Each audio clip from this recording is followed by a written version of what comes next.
you go, Thank you. bro. Coconut water. I can't. No, I'm gonna doo-doo. I'm good. Is coconut high in fiber or something? No more water. Just no, I'm good. I'm good. Can you squeeze the can, Andy? The coconut. Can you squeeze the coconut out of the can? I've never had a liking of coconut. Good. Always noticed, Coconut in it. It's got pulp? It's pulp? always noticed that coconut cans are Wow, nice. that was weird. How old this bugger? It's kind of like boba, right? You ever had boba? You've never had boba? You I don't What like is it. Good. I don't like balls in my mouth. Oh, you mean far that away from that. drink with the balls on the little Yeah, yeah, tapioca yeah. balls in Nah, it. that's not my thing. It's weird to be drinking something and just start chewing, right? Yeah. Yeah. That's, I don't know. I've seen it and it's just not my thing. So Are we live already? Oh yeah, we just Oh, jumped we straight just into jump it. right in. This guy right here, he just jumps right in. That's how you gotta do them. Yeah. You know, that's the best. hey, the sometimes first clip was the best clip, right? Sometimes we do our introduction halfway through. That is I think we gotta awesome. introduce the guys, yeah. Right on. You and Andy go way back, right? Well, I was gonna wait to tell you that my I remember going to all my family parties and you was always there. Cause my dad is Daryl and Robertson and my uncle is Sandy Robertson. But you was always at our family parties. who was me? Yeah. You know what?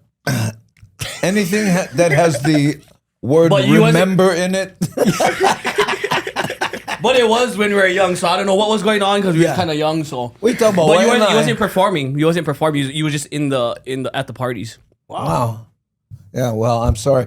My first wife got custody of all those memories. So it's like stay up. Or yeah, grab both ends of it. Oh, Yeah, the black. Okay, hold on. Grab and twist. Just like that. There we go. Perfect. I used to have the grip string. Okay. How's my level? Okay. No, you're good. Good. We're Yeah. live, Anyway, bro. yeah. I'm sorry. I don't remember that.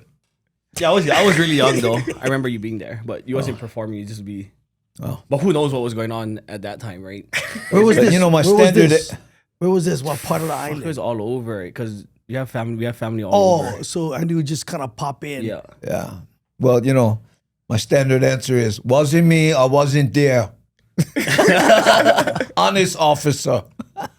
Growing up in Hawaii, I had no idea you were born in Germany. Yeah, yeah. My dad was in the service, and he met my mom. You know, for the war, he was over there after the cleanup.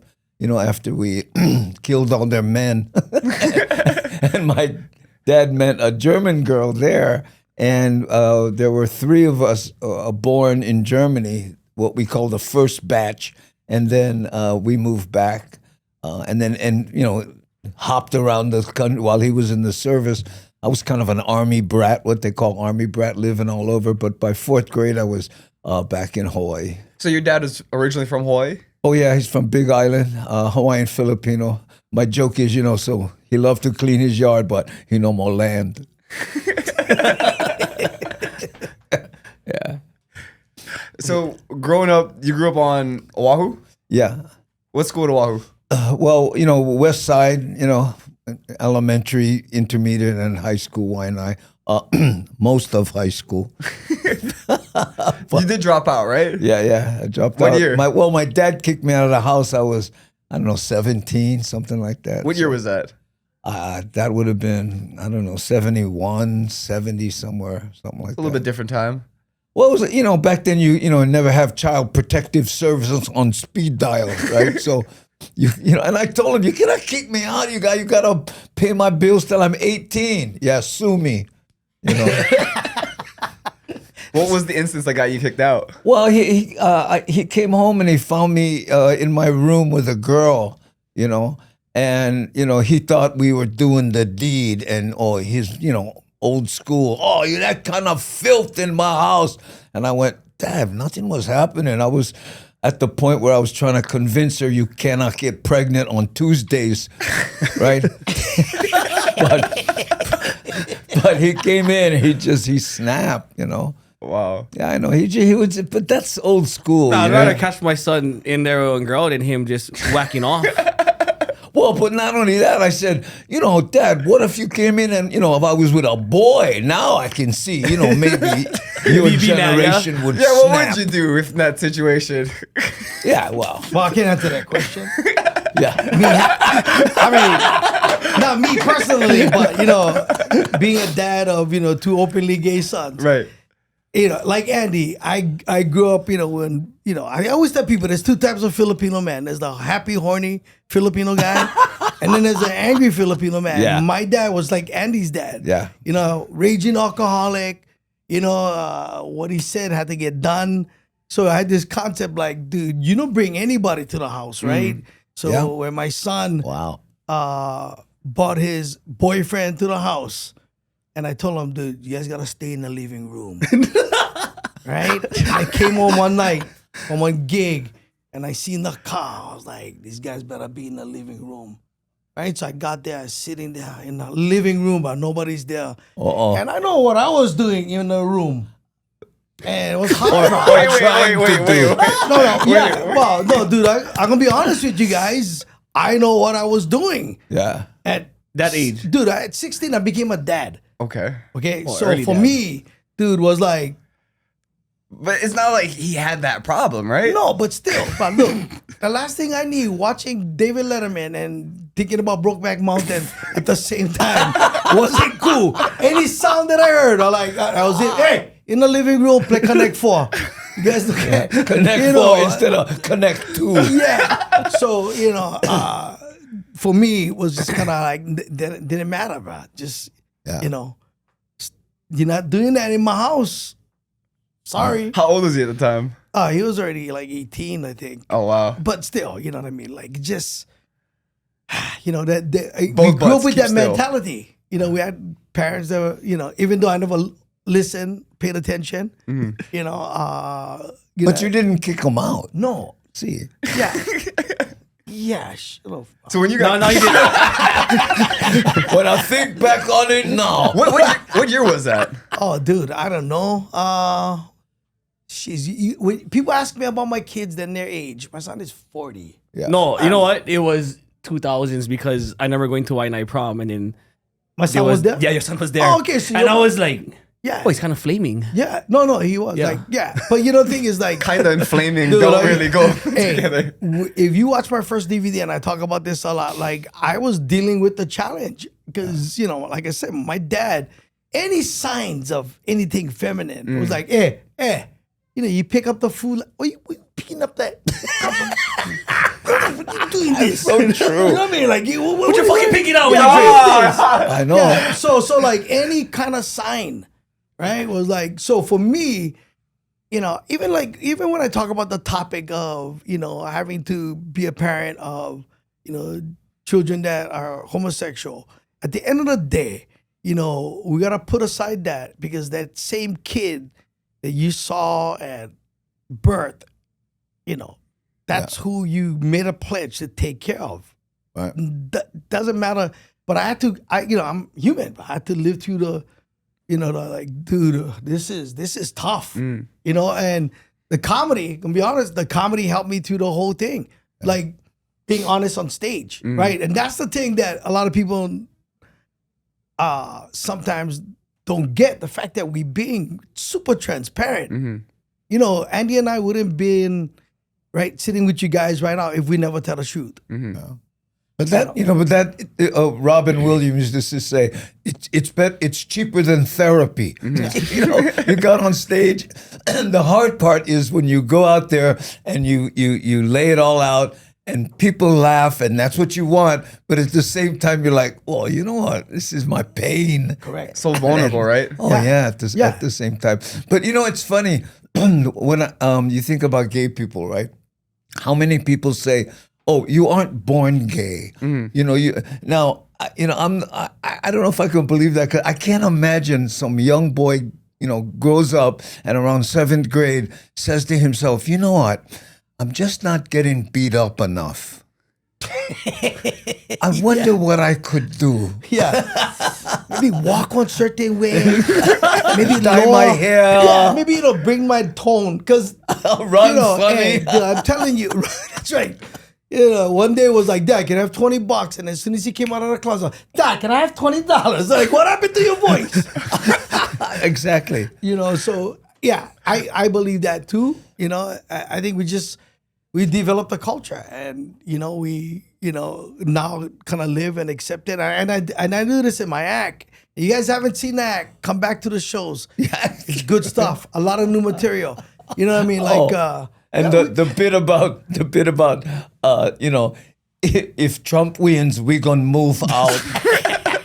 I don't want to blow the punchline, but you gotta see that bit. Oh my it's goodness! just the fact that we live in this where it's like 20 years ago when I started talking about my kids was funny, but now every episode, every show, bro, even Chief of War, boom, there's an element of gayness or like a minority on a TV commercial. So what we do might not be like the stuff that I said 20 years ago, not funny anymore because people so politically correct, or they're already what's the word I want to use?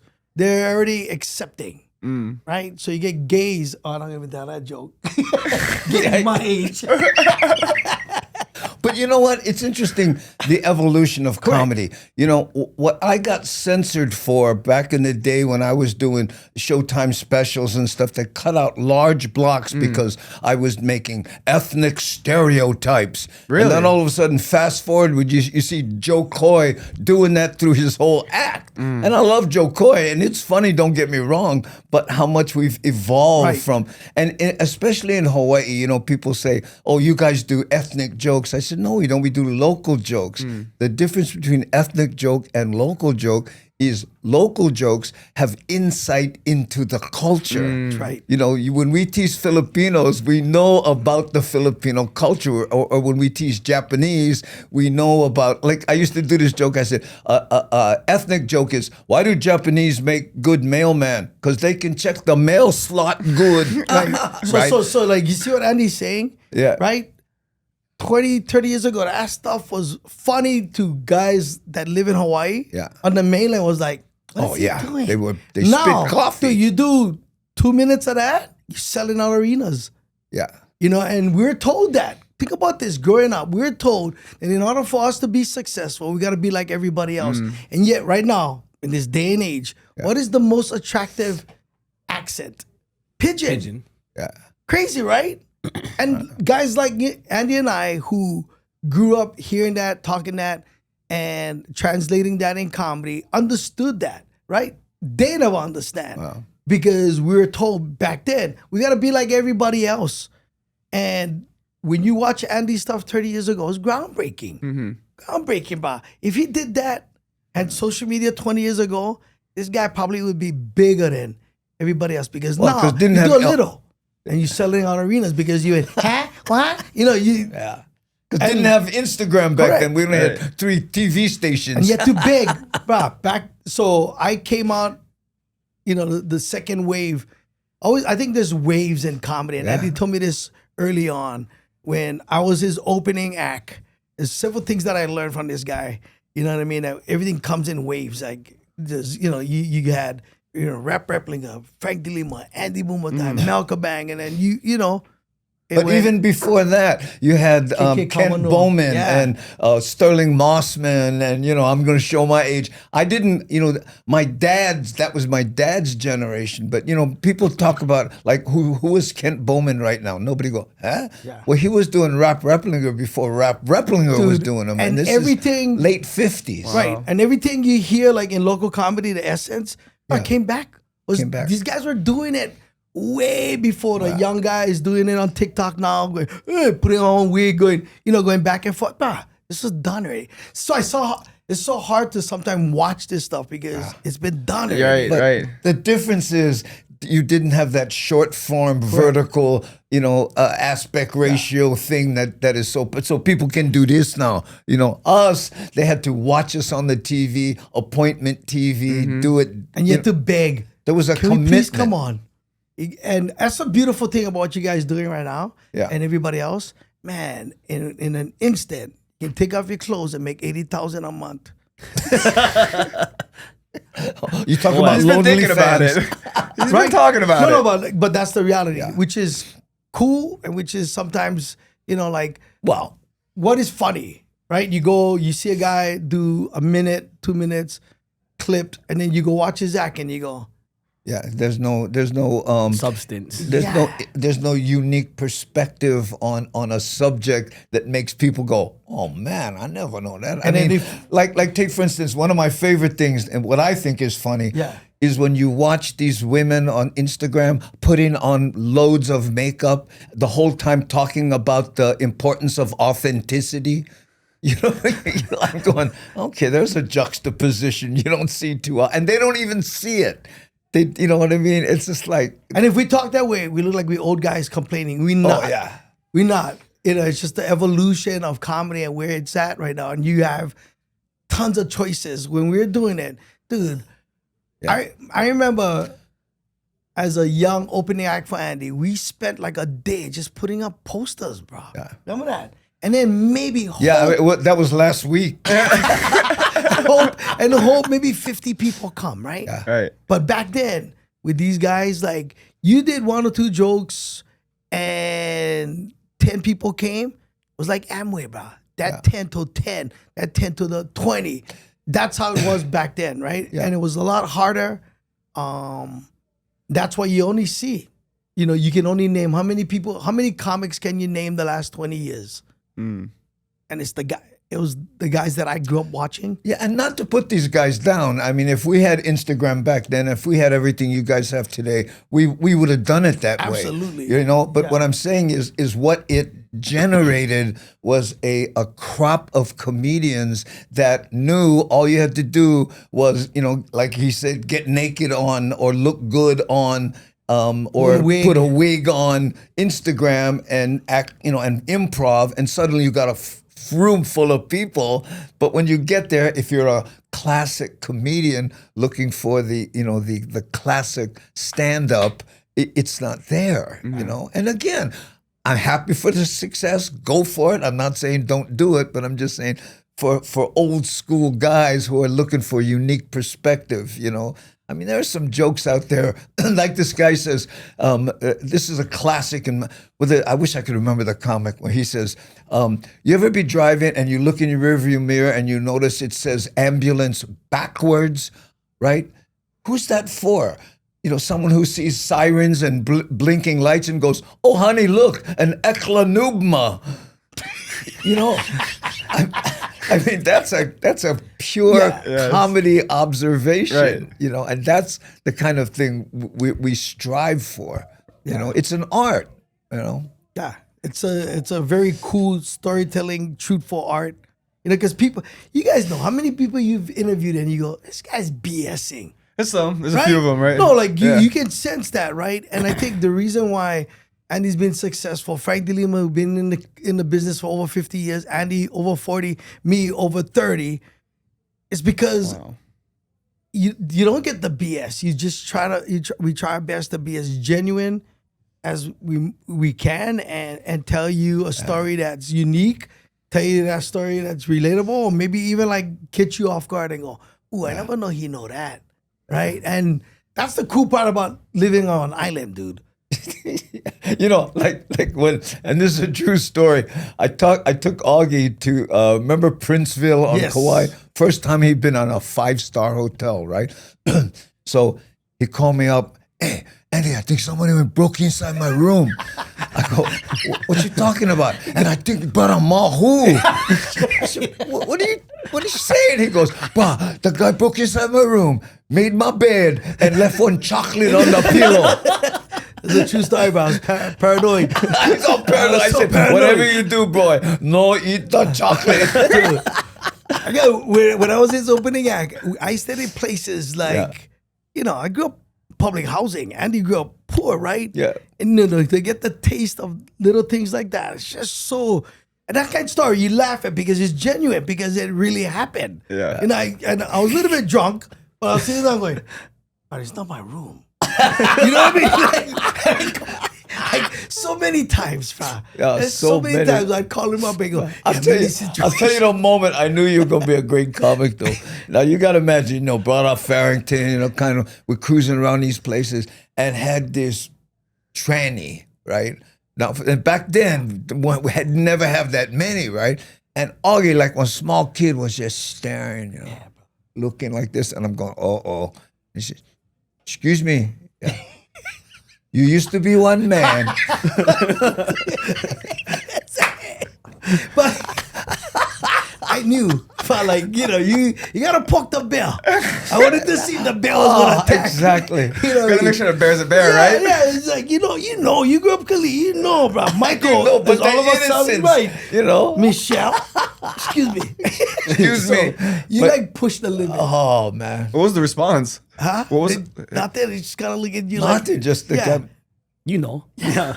And I think that's, when Andy and I play the local guy, right? Sometimes people go, oh, you like when you moke out, right? And the moke out is because we all know him, bro. We all know an uncle. Know we that all know a character. cousin, right? And you go, that's the uniqueness about Hawaii. He's funny because the innocence. Yeah. When you ask, one of my early jokes was like, the DVD came out and they played them in Halawa prison. So, right? And then I'm at Walmart, this big brother, tattoos like you, bro, all over, right? And he's like, Bronx, bro, hey, hey, bro, you stop. You guys laughing because you guys know this guy, right? Oh, bro, you stop, made me laugh, bro. Because I was incinerated for like 5 years. You know what I mean? But his innocence, right? And you can tease him because and I was like, oh, must have been hot there in jail. But like that kind of stuff, like, is what makes difference. I mean, the African American comic get him, right? When he goes into the whole, the stereotype of African American, the Latino with George Lopez, right? There's a uniqueness. We always knew that. Yeah. And at some point, who one of us going to take this to the world, right? Yeah. And to me, this guy did them when I was, in high school. I saw him in Showtime. I went, look at Andy Bumatai on Showtime. You don't get enough credit. Back then, we thought we would be the ones taking it to the Sure, world. yeah. But what happened was people came here, saw what we were doing, and then did their version of it, and that took off because those people were more palatable. Like, who were those comics? Well, no, it wasn't just comics. Like when I did All in the Ohana, right? And you remember the dinner scene where I played all the characters and stuff? Right. Eddie Murphy in Nutty Professor, I think it was what he did. He did the exact same all the thing. character. Yeah, he did all the characters and everything. And everybody went, bah, he went rip you off. I went, no. He did his version of it, but still, a lot of what we did early on ended up to be more proof of concept. I give another story. I used to do Wednesday night, Waikiki, the Sheraton. And, people walking by, the showroom was open, right? And I forgot what bit I did. But I know some mainland comics was there that week. Yeah. And my friend goes, dude, I saw your bit, bro, on the Tonight Show. Yeah. And we watch them, was like almost verbatim, right? But like, dude, we have a uniqueness, bro. Yeah, I got another one. Before I forget, I got another one. Yeah. Okay, I was working with Dana Carvey, right, on a show. I was his opening act, and I did this thing. So this guy said this guy said that, and I said, I'm not. And he said, no, yeah, she's not, and like that. So after the show, Dana Carvey says to me, what's this not thing you're doing? I said, well, in Hawaii, if you don't believe somebody, you just say not. In other words, I don't believe you. It's pidgin for I don't believe you. He went, he took that to Saturday Night Live. And that's when hey man, you're like really beautiful. Not. Wow. And that's where he got the not thing. Now, he used it unlike we use it, Right. but still, again, proof of concept. And I don't feel bad for him. Hey, go for it. Yeah, you don't want to, look, some comics think it's stealing, but if he takes it to the next level, wow, Do it. maybe I'll get my shot Yeah. one day. or we end up in a podcast in Las Vegas. But you know what they say? Carrying around your lights. You know what they say? If you're gonna steal from the best. That's right. You know what I mean? Yeah, no. So you know, again, I know people watching. Maybe the young ones going, "Oh, they complain." We're not. We're not complaining. dude, Are you kidding? We had a great life. Yeah, 30 years, bro. Yeah. You know what I mean? I walk in on stage now, Andy. I tell Andy, you know, like I'm a politician back home, but on the weekends I get to be Augie, bro, which is cool. Wow. Right? Yeah. But then I'm Augie also as a politician, but people have to learn that. You know, Andy did my very first fundraiser. You remember he was telling him, what was the joke about? He knew I was going to probably make a good politician. About I forgot. dude. Anyway, Frank DeLima did my very first fundraiser, raised $30,000. Mind you, I ran against a guy that was a politician for 20 years, had almost $500,000. And in Hawaii, you need that kind of money, right? And you know, people say, "Yo, you get name recognition in your face," but I still had to hear the crappy stuff that people said about. But one of the things that I appreciate was the fact that we're comics and we get that anyway. You know, we never. So wasn't hard, but you know, at the same time, like I knew what I was getting myself into because I've been transparent all my life. But the politician thing, you know what I mean? It's so hard when he's like the official. When we do shows in Hawaii, he has to put an announcement.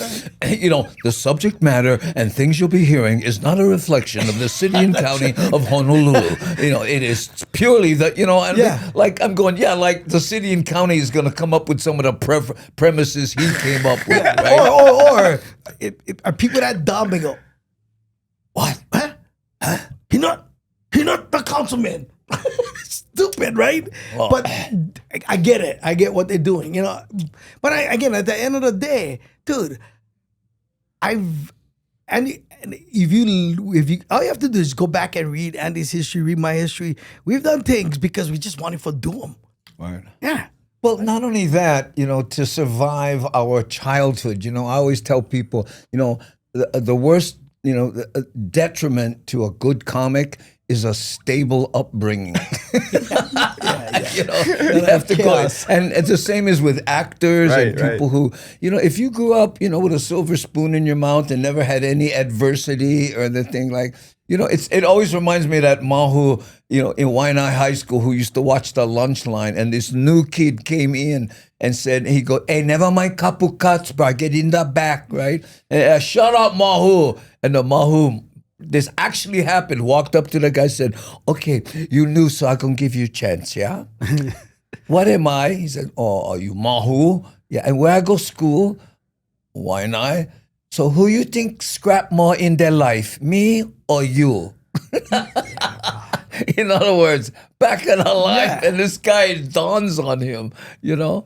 If you don't have that ability, and you know, I always tell people when I speak at Waianae or these different places, there is a value to not having had a spoon in your mouth and having to scrap for everything you did, because it builds calluses like calluses on your knuckles when you're trying to, you know, overcomes adversity. You've been there. Yeah. It's like, you know, like when people went COVID or the economy or something. A lot of people, they don't know how to be poor. I remember this guy told me one time, "Man, I don't know, bro. You see the economy, I don't think I can afford to get my car detailed anymore." I go, "Oh, bro, you gonna be all right." Huh? You like, come my house. I mean, there's some people, they no concept. Yeah. No, so, you know, the genuine part, you know, and like, I think it's so important. Everything that Andy, I'm going to use a political term. I echo everything that Andy just said. You know, because, dude, that's the reason why, like, in very bad times, comedy is so important. Yeah. Well, we thrive. When it's chaos, we thrive. And we are sort of kind of a reverse economic indicator.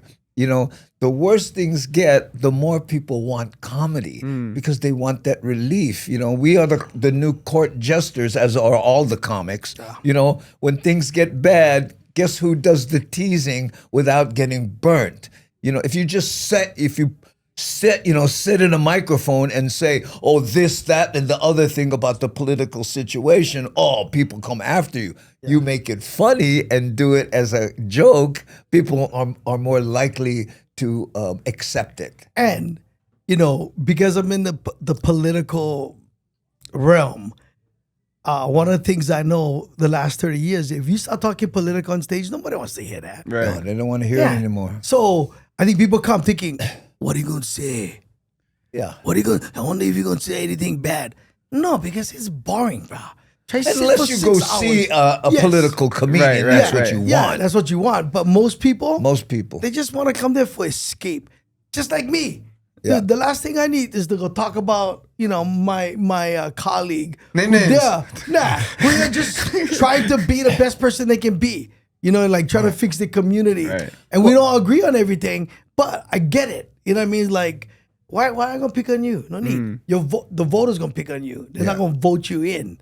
Right. Or if you're doing a good job, they're gonna vote you in. Yeah. You know what I mean? So they don't need that. Today is different also because if you pick one side of the aisle and you do a joke about it, even if it's one joke, the audience immediately splits into, oh, what? Oh, that's not our boy you talking about, or that is our boy, and they boom. Yeah. You know what I mean? So nowadays you have to be very careful. And it used to be in the day you could do political jokes because we had an agreement to disagree. Yes. And, you know, I remember talking to, and this goes back, Mort Saul. I don't know if, you know, this is a 50s comic, you know, and he used to come to my shows, right, when I was in the mainland. We got to be friends. He used to do JFK jokes about John F. Kennedy. But John F. Kennedy would invite him on Air Force One because he said, you know, I get it, what you're doing. And he told a funny joke, but now you understand JFK. So JFK comes back and talks to Mort Saul. You're doing a lot of jokes about me on TV. Yeah. He says, yeah, I get it. But let me ask you a question. If this plane crashed, what would happen? Well, Mr. President, it'd probably be in the news tomorrow. And Kennedy said, yes. And your name would be in very small print. And then he just walked away. Right. Now, if you did that to, you know, any president, you would be ostracized. Correct. Right. That's the difference with the political climate. And the cool thing is, like, dude, like Governor Augie, right? Yeah. So he finds out that I can do a pretty good impression of him, right? So I'm working for the lieutenant governor, you know, as his aide. We're in the elevator, and you know, Governor Augie is like, he's a very mild manner. We good friends. Yeah. He goes, Augie, I heard that. He's like, I heard that you doing comedy. You're making joke about me. I like see something. Like, you know, like the governor in the elevator. Yeah, in the elevator. I'm like, who told you that? Somebody told me that you make an impersonation. Come on, tell me something funny. And like this guy would turn gangster, bro. For like, by the time we got, come on, hurry up, let's go. Tell me something funny. Dude, I was scared. I thought I was getting scolding, you know, for my math teacher. He was like, but you know, I had him in the car show. Right. Now, I don't know if you ever heard of this show I did where I would invite people in my car and interview them, and did that 6 months before someone else decided, hey, that's a good idea. Talk about proof of concept. Yeah. But anyway, I had Ige in the car, and he called me up afterwards and said, I want you to know how much that humanized me because you in the car. And I did this thing where I'm driving, right? And I drop something and I go, oh, we're on camera now. And I go, bro, take the wheel. Huh? And he reached over, he grabbed the wheel, and I'm driving down the road, and I'm doing and Ige's going, maybe we should pull over. Maybe we should put over, Andy. I'm kind of scared myself. I'm kind of scared, Andy. I don't know. Like, hey, Yeah, it was good that's fun. the thing, right? We sometimes look at these people as they have to be. No, but it's like everybody else. Yeah. You know, and that's the reason why I'm doing more comedy because, dude, I've never changed. And you know what? Oh, that's why you're doing so well in politics, because they see a side of you that isn't this personified, you know, a homogenized version of yourself, like these most politicians. Kurt Caldwell, the same thing. You know, I had him in the car, right, and interviewed him and stuff. And up until then, people thought he was just this Howley guy who was trying to sneak in. But when he talked about being in his BBDs, sneaking into the theater in Wahiwa and playing Claude Fight in the cane fields and stuff, he goes, oh, people finally realized, you know, I am from here. That's right. But in terms of like the censorship and the cancel culture, don't you think that's kind of gone away a little bit? Like there's a huge faction, especially like the New York comedy scene, where they're kind of wild. Like they don't really, nothing's out of bounds for them. If you adhere to anybody's rules as a comic, you know what I mean? You're doing a disservice to the audience, to me. Yeah. Our job is to break that glass. Yeah. Our job is to, you know, hey, the emperor has no clothes. Right. You know, we don't work in a black and white. You work in a gray area. Yeah. And I'm going to be honest with you, like being in politics, when I worked with Billy Kenoy, I think when I saw different trauma, it was hard. I tell Andy, like, you know, because we're so used to working in a gray area, I saw black and white, and I became very empathetic. It was hard for me because I'm seeing it.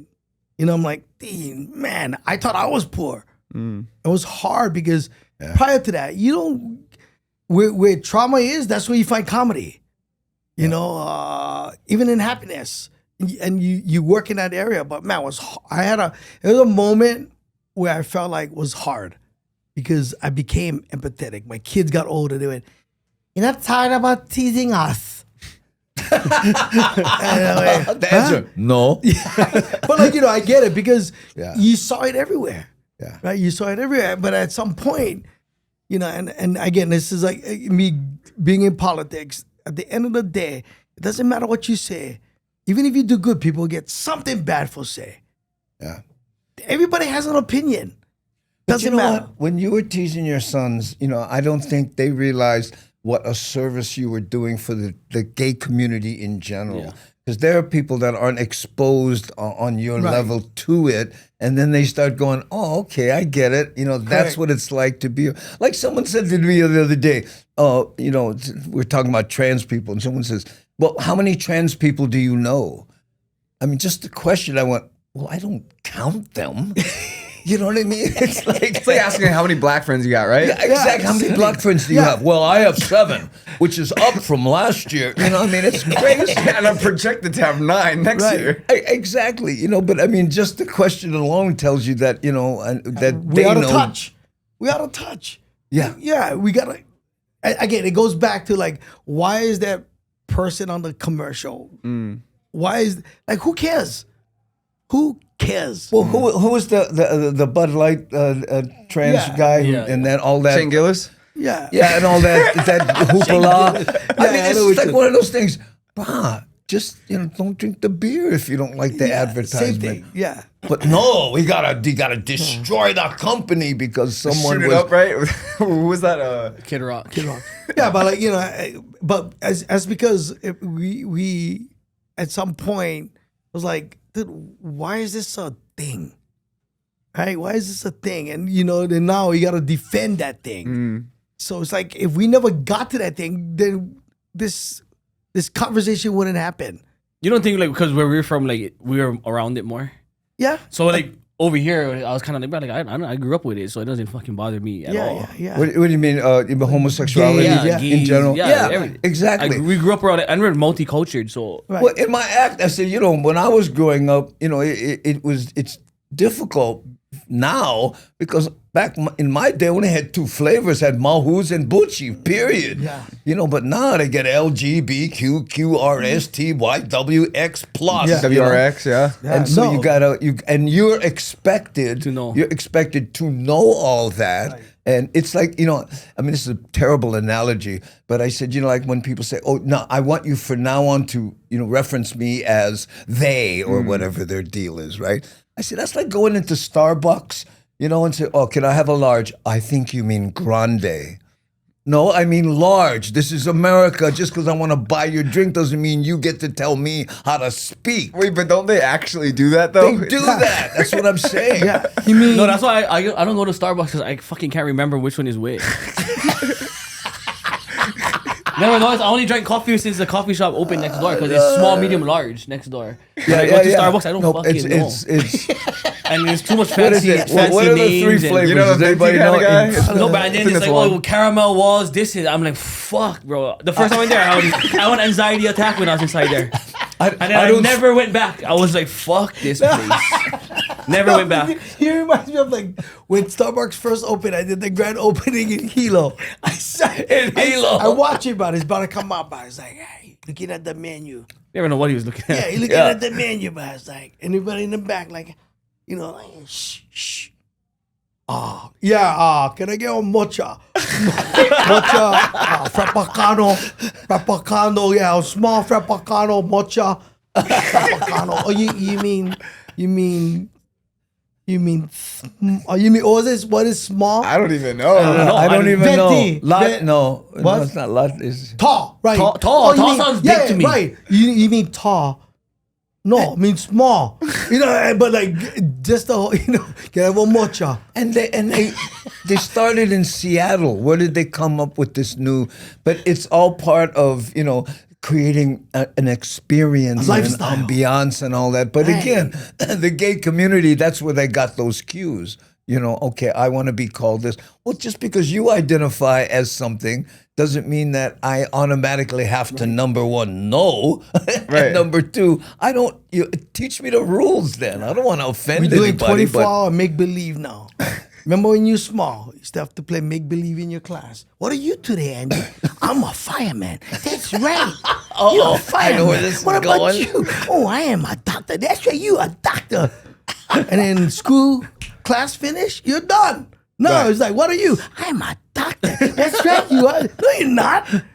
You're the same guy that but we've, like My pronoun is doctor. Yes, that's right.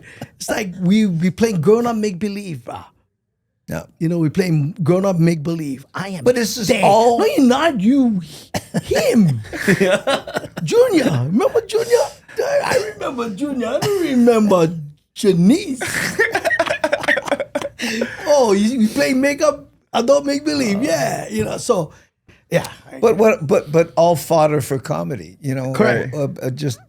We love how diverse and complex Yes. everything got because more Yeah, you can this dive is into unique it. right here. Yeah. This is 20 years ago, me. And I do this joke in my act. I go, where this guy gets stopped by a cop, and he says, "Hey, you're supposed to have two people driving a carpool lane," and the guy said, "Well, my pronoun is they." Right? And the cop goes, "Oh, that's good. That way I'm going to give you 2 tickets." But, that's where it comes from, You brought up Billy Kenoy, one of Big Island's most beloved mayors. What was it Yeah. like getting to work with the him? best, man. The best. I learned that you can get things done, private, public, and be authentic. Like I knew, it's so funny because we'll take long drives and Kona is more conservative, right? He'll turn Republican when he's out there speaking. And then he goes to Hilo, he's Democrat. But to Andy's point, to agree to disagree, right? To that's the art of being a politician, right? Like, who am I talking to? Who am I relating to? And like, I was a master at that. Like, up until that, I still leave. His voicemail to me before he died, I have it. Just what? the simpleness of like, hey, be yourself, pal. You gotta work hard. Oh. No, and he at some point I was like putting up like celebrities. He goes, "Pa, stop doing that. Go put everyday people on, teachers, next door neighbors. But you cannot let down. But knock on you. You're the underdog. Knock on doors. Go talk to people. Very relatable. You know what I mean? And when you go to my office, there's pictures. There's there's like Jason Scott Lee, Marvin Hagler. There's The Rock, and then there's Joe Rogan, and then there's Billy Kenoy in the middle, Mike Tyson, and I look at that and I go, because that guy, taught me that you can do what I'm doing right now, and be good at it if you're genuine and if you work hard, you know, and you listen. You know what got me about one of the Billy Kenoy controversies was when they looked into his credit card usage, right? The P card. Yeah, and what happened was they had determined that he was bringing union guys to gentlemen's clubs or questionable clubs and stuff, and you know, and they were, well, shouldn't this? And my first thought, as someone completely on the outside, where else you gonna take those guys? What do you think they want to go Chuck E. Cheese? Come on, bro. Which tells you how out of touch most people are with how things really work. You know, it's like that Rodney Dangerfield when he was talking about being a contractor, and he goes, he's in school. He's going, well, how come you don't have to pay off to the concrete guys? How come you don't have bribes to the this and that? You know what I mean? And everybody's going, what? And he going, obviously, you never really built anything, you know, and Billy had, you know, his foot in both sides of that. You know, he understood it. That, you know, you like make deals and you like talk real. You're not gonna do them in Starbucks asking for a mocha, Frappuccino Grande tall, with sides. Yeah. No, you like sit down, have one dinner, drink one beer, have some sushi. Right. But you know. Again, he did something when I was interviewing him in the car, right? And we're driving past the beach, and I had we're in a convertible, so I had all the windows up because of the wind noise on the microphones, right? And then as we're coming up to the beach, he looks like this, and he goes, "Andy, I gotta roll the window down because people cannot see somebody with a window between them. These are constituents. I need to connect with them." He just instinctively knew that. He goes, and I go, probably going to get wind noise on. He goes, worth it. Wow. Yeah. And he would like take drives. If he saw somebody on the side of the street with his truck, he'd pick him up. Yeah. Yeah, he'd pick him up. I had like the best I used to hear those stories. I grew up in KL. So you know, right? He'd be pulling aside, pick him up. Yeah. Yeah. That's the kind of guy he was. He was very relatable. Yeah. I quit drinking because of him, by the way. Wow. What's the story behind that? Is that a going too hard kind of night? Oh, did you really quit drinking? Yeah, bro. Well, how long? Oh, it's been a while now. Well, I have like, you know, if someone has to sit down and have a wine, I would do that. But you know, he also stopped comedy for a little bit too. Yeah, I did, but no, I quit drinking 36 years ago. I have stories, and I had a good 6-month run. Yeah. And I went on a 1-week bender. Yeah. Like a straight 1-week bender, like a couple weeks ago. Wow. Well, you know, I wish I had, a cool story about how I wrecked a Ferrari, so I had to quit drinking or something. Yeah. But I just, it just, it was asthma and stuff. But believe me,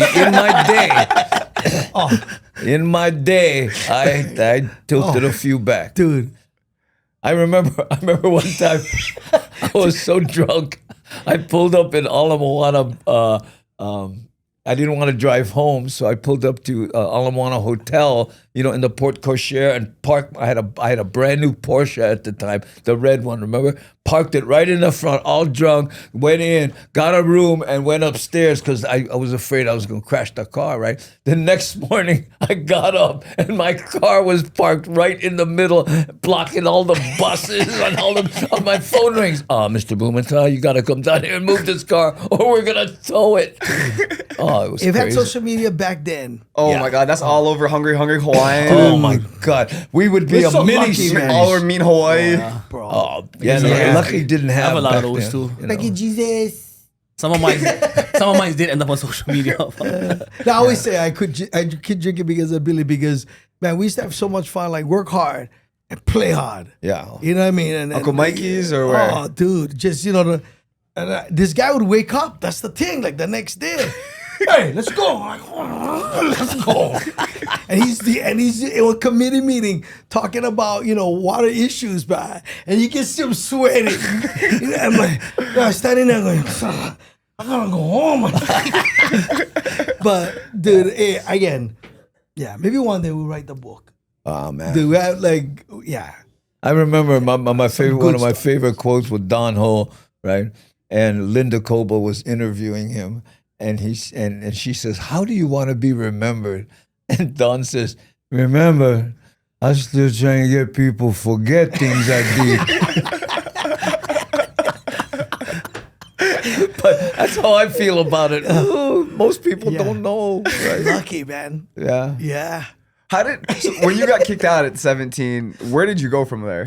I went to the beach, slept on the beach for about, I don't know, I guess I was there almost a month, Cornet Beach in the back, they had these bushes and you could kind of, and I looked for a job and I got a job finally at Fog Cutter as a dishwasher.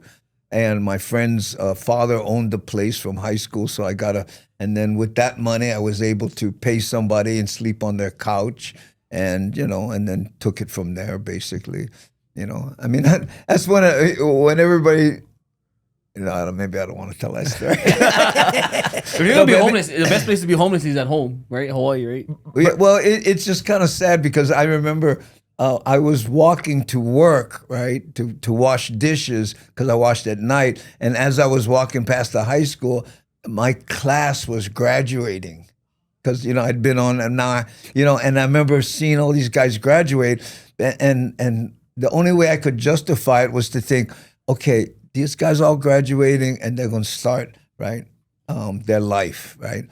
I already have a job, an apartment, I'm paying bills, I'm doing the life thing, right? So, I had to look at it as, I had a head start on them even though I didn't have the graduation. Did you at that point find comedy yet? Oh, no. I was 17. So what did you think was the future at that point? Well, no, I just was trying to survive, make enough money to eat and pay rent and, small kind for pakalolo. And that was, my whole life, right? And then I joined the concentrated employment program for dropouts from Waianae because they had a culinary class I could take and I figured I can eat, right? So I took that class and catch bus, go Kapulani Community College and learn. And then I got in a fight with some Kalihi guys and got kicked out of that, right? But then I ended up as a busboy downtown, right? I was bussing tables, right? And I remember the lady who hired me, she go, we're gonna hire you, but you get bad BO, boy. You got to use deodorant. And I remember back then going, what? Because in real Waianae, right? You go, yeah, you kind of hauna, But when I was doing that busboy job, I see these sales guys come in, dress nice, sit there, drink coffee, do their, open their briefcase, do stuff, then leave for a little while, come back. I said, well, what do you do for a living? The guy goes, I'm a salesman. I said, I want to be a salesman. And that's when I became a salesman. And then fast forward to now I'm selling copy machines, right? And I end up at this party, right, for salespeople. And I had just seen All You Wanted to Know About Sex But Was Afraid to Ask by Woody Allen. I saw the movie. So I went to the party right after the movie, and this party had all these people from the mainland because they were copy machine salesmen. And I started telling stories from the movie, right? And I was I'm interacting, and I'm killing it, bro. Right. At this party, it was in Tantalus and, high maka kind of thing. And I'm killing it. And this sales guy from the mainland afterwards, right, he comes up to me and says, okay, I know you're doing good in sales, but if you don't pursue stand-up comedy, you're missing your calling. And I went, what's stand-up comedy? Because we didn't have that in Hawaii. What year is this at this point? Yeah, nobody ever did. And he goes, well, it's where, like what Johnny Carson does in the beginning of his people make a living doing that. They do a whole show. What you just did a half an hour of impromptu comedy. He says, you, and that's when I decided to pursue it. And I sold the Mercedes I was driving and all this kind of stuff. And I, so died. you were doing well as a salesman. Oh yeah, I was living in Tantalus. I had 2 Mercedes. I was, I was, like I said, fast forward. So what was the first place you jumped into comedy? Mamma Mia's Pizzeria There was no open mic nights. It was what they called talent shows. Okay. And I died like a rat. And for years I had this cassette tape that when people were booing me, and you're gonna love this, talk about hubris, I said, okay, I'll get off, but one day you'll all be able to say you saw me here for my first show. Ugh. I had the tape for years, and then I finally went, I just tossed it because I went, if anybody gets hold of this. But, it's interesting, and Augie knows this more than anybody.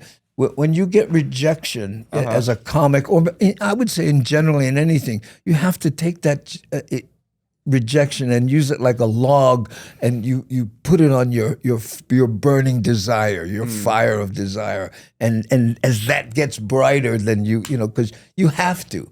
I'm being honored with a Lifetime Achievement Award from the Nahoko Hanohano people. Wow. And I know everybody's going to get up. I'd like to thank all the people. I'm going to get up there and I'm going to say, I'd like to thank all the people who never believed I could make it. That's it. Done. Because of you kept me going. All the people, no, you're going to do good. Don't worry. Don't worry about it. All the people, you ain't going to be nothing. Oh, yeah, bro, watch this. It's kind of like, remember the song Boy Named Sue? Where you learn to deal with that, know. Well, what was it like, the comedy scene back then? Because there's not a bunch of comedy clubs, or there's no circuit there, right? Well, Sterling Mossman, he was the head of Booga, right? We had Booga. Oh yeah, Booga Booga. Right. Yeah, Booga Booga was the king of comedy back then. In fact, when Rap Replinger left Booga Booga, they came and hired me to take Rap's place. But I had never seen them because it cost $10 to see their show, and I was broke back then, right? After losing the money and stuff. So I went, I'll do that, $100 a week, I guarantee. And then I went there to watch Rap do it with Booga Booga, and I went, oh my God, what have I got myself into? Rap was a maniac on stage. I mean, kind of people crying, laughing with what he was doing. And I went, maybe I shouldn't do this. But I did it anyway because I needed the money. But that didn't last because I'm a freak for being on time, and they just could not be on time. It's funny because I think every stand-up maybe before me went through the Booga Booga phase. Because I was the last member to enter the group. Wow. Yeah. And by then, they never had money. So they used the same poster and they would just give me a sticker. Also appearing, latest member, Augie told, I remember Andy going, just, hey, what are you saying about let that be feel? Yeah, one day you can look at that and go, cool, that's it. That's all I could get back then was on, what they call that, the marker, that he put on the folder. Wasn't even printed. Yeah, bro. Was on typed on. Oh, the one that stamps it. Yeah. What is his name? The owner of the comedy club, all he did was he never take pictures of the new Booga Booga. Yeah. And I was already Andy's opening act. And I told Andy, I get to work with, James and Ed, which was good. He said, if you learn how to do the acting. Brilliant guys. Yeah. But all I got, I was on Post-it note, bro. Yeah. I'll tell you how Booga really helped me, though. And I talk about being late, okay? I have this, I'm nuts for on time. I mean, I've lost friendships over it. It's just, it's that obsessive with me, right? You say 8 o'clock, 8 o'clock, okay? So we start the show at 8 o'clock. I'm there waiting. These guys they're not even in the theater yet, right? And we have a packed house, Booga Booga, right? I know. So I said, I walked on stage. How's it, everybody? Welcome to Booga Shows. We're still waiting for the guys. Probably got stuck in traffic, but let me tell you a little bit about what my day has been like. And I would do stand-up, right? And I ended up doing that, because we'd work the whole week, right? So I would do this and then they'd finally show up. Finally, they stopped showing up. And I'm there, and then I do the show, and we got okay, fine. And then everybody leave. They come in, go to the bar, take all the money, and give me $100. I go, wow, you got, it's our show. They came to see Booga, so, here's your 100.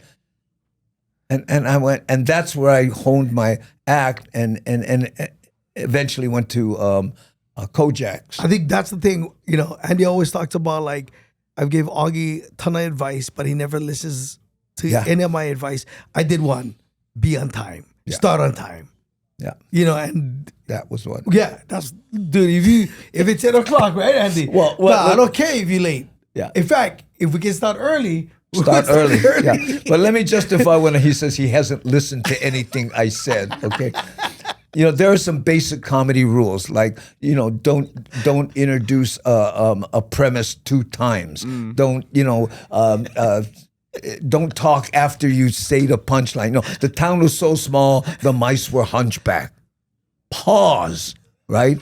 Don't go, the town was so small, the mice were hunchback. You know what I mean when I say mice were hunchback? You see the difference, right? He breaks every comedy rule there is on earth, but it works for you. That's the thing, you know. And guess what? Rules were made to be broken. Yeah. There's just some guys like that, right? Well, it's just the way he speaks, you know. He has a cadence, and it works. And at first I used to go, you gotta pause. Slow down. Oh, slow down. But now I insist on going on first, because his last bit with Momoa and all that, it's his energy is so high. This guy, you could take jumper cables, hook them to his nipples, and light Fremont Street. You know, and then I get up there. Hey, what about Inter Island jet lag? But that's why I love like watching, because his cadence, right? I'm a fan of comedy, any kind of comedy. I'm a fan. Andy is a fan too. I love watching comics, every kind of comic, you know, and his cadence, and you know, something that I always wanted to master, but I could never. Yeah. No matter how much I tried in my head. Are you too excited? What is it? Nah, it's just, I don't know. It's just, for me, that's how I always communicated. That's why when people see me in council slowing down, they're like, whoa, this is different. Right? Whoa. Yeah, no. But the reason why is because I now understand, if I have to, there's certain things that you can articulate, that, you know, and that's one of them. You have to articulate, because the people that's watching you talk about a bill or why you're voting no on something needs to fully understand why you voted no. With comedy, bro, I'm just taking you on a ride. I think if I did that, people would be like, hey, that's not, what are you doing? Why you know, and that's the thing. You know, and that's what I appreciate about Andy. He never, ever. Only one time he scolded me when I said the bad word at the Polynesian Palace. You know, and he's like, dude, you cannot do that. And I was like, oh, you like make money, you can't do that. Let me explain that too, you know, so I don't come off But I came as drunk. I came a little bit drunk too. Andy. a little bit drunk. No, but I'm saying about the not swearing thing. You know, we both work clean. Yeah. We always have. And I said, listen, man, you know, it's not that I have any, you know, puritanical background or anything. You know, when we're not on the mic, I swear like a truck driver changing a flat tire in the rain, right? I'm talking, but I tell the comics that will listen, if you want to make a living in Hawaii, right, you have to work clean. And the reason, if you're in a club and you're killing, but you're using F-bombs left and right, there's nobody from the Marriott that's going to go, they'd be good for our Christmas party, you know? And there's limited work in Hawaii for stand-up, unless you're willing to do like us and leave the state and do stuff. You know, guys on the mainland, you know, they can swear all they want, because, you know, the clubs now are more palatable to that, but also they can just, they don't How change many clubs that. there are in the city, right? They just move to another state and do the same thing. No, because when I saw Andy, you know, I wanted to be like the Eddie Murphy of Hawaii. Like, I wanted to be different, because I saw, I followed everybody. I'm a fan, right? I followed KK Kamanua. I bought rap and That's Kent stuff. Bowman. Yes. Andy's first album, I saw Andy when I was in the 4th grade. But then I saw Eddie Murphy, and I went, that's what I like be Eddie Murphy. And I wanted to be that guy, you know. And then Andy taught me that you like make money in Hawaii, you do it this way. And you know, one of the reasons why we're clean is because of Andy. But there's another story. You remember Boomers where you did my first? So Andy used to host the Hawaiian Moving Company. I don't know if you guys know this, right? He took it for Michael W. Perry. He took a year off, and I subbed for him. So Andy did a story about me. Yeah. You know, and I was working this club in Kalihi, Boomers, and I used to walk on stage with shorts. And I used to come on after everybody left. But Pat Morita would come and sit in the back while I was filming Karate Kid 2. He'd drink, right? And then he came up to me one night. He was like, hey, bro. Well, it was more like, you know, Pat Morita, sorry. He said, hey, I feel like you holding back. Only get 5 people sometime in here. Why you not just let loose?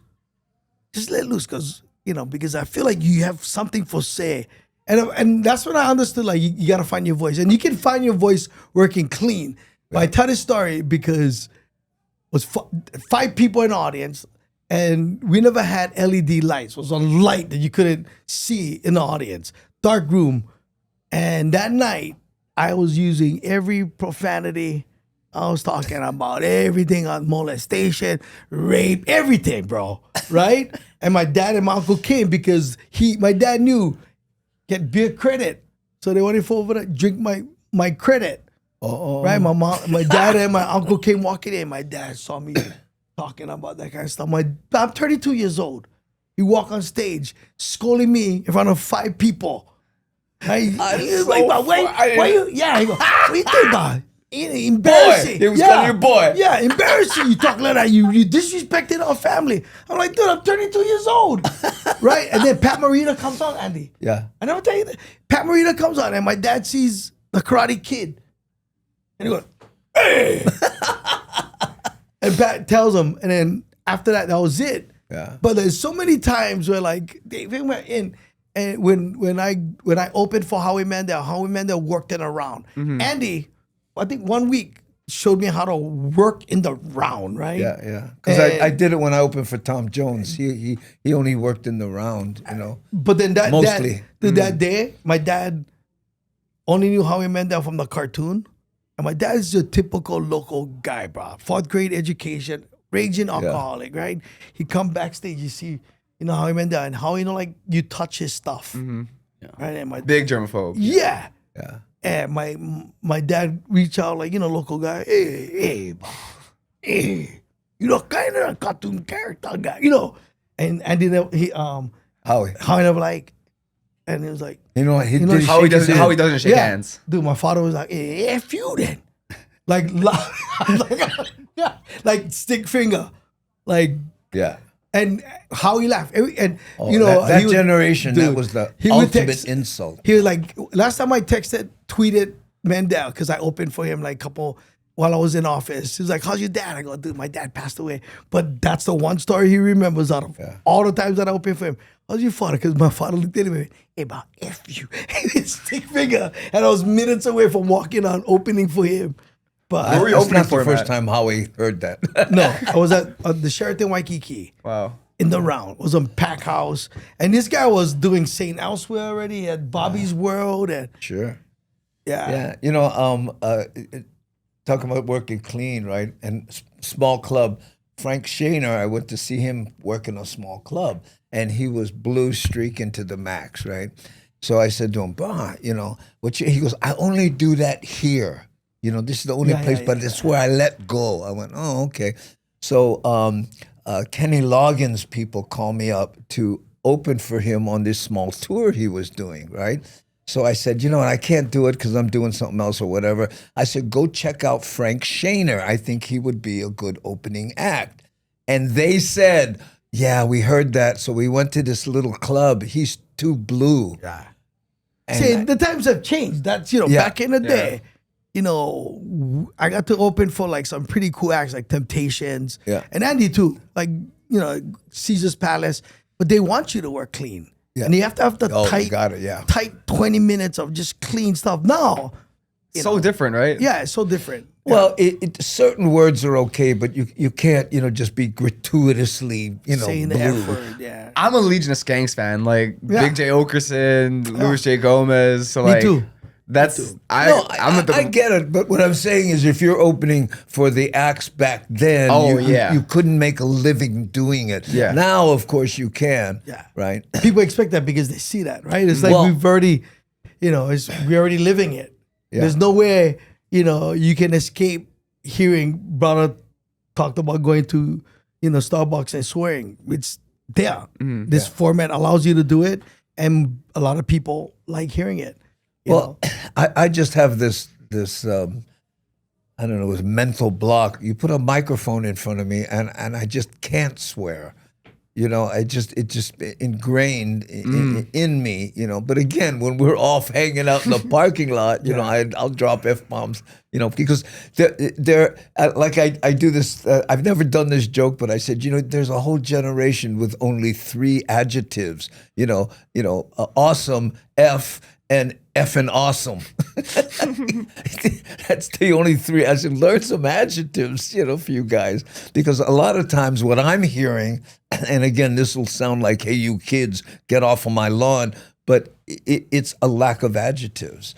There's a generation that replaced the F-bomb with, I'm incredulous. I was effing confused. The thing was humongous. I was effing big.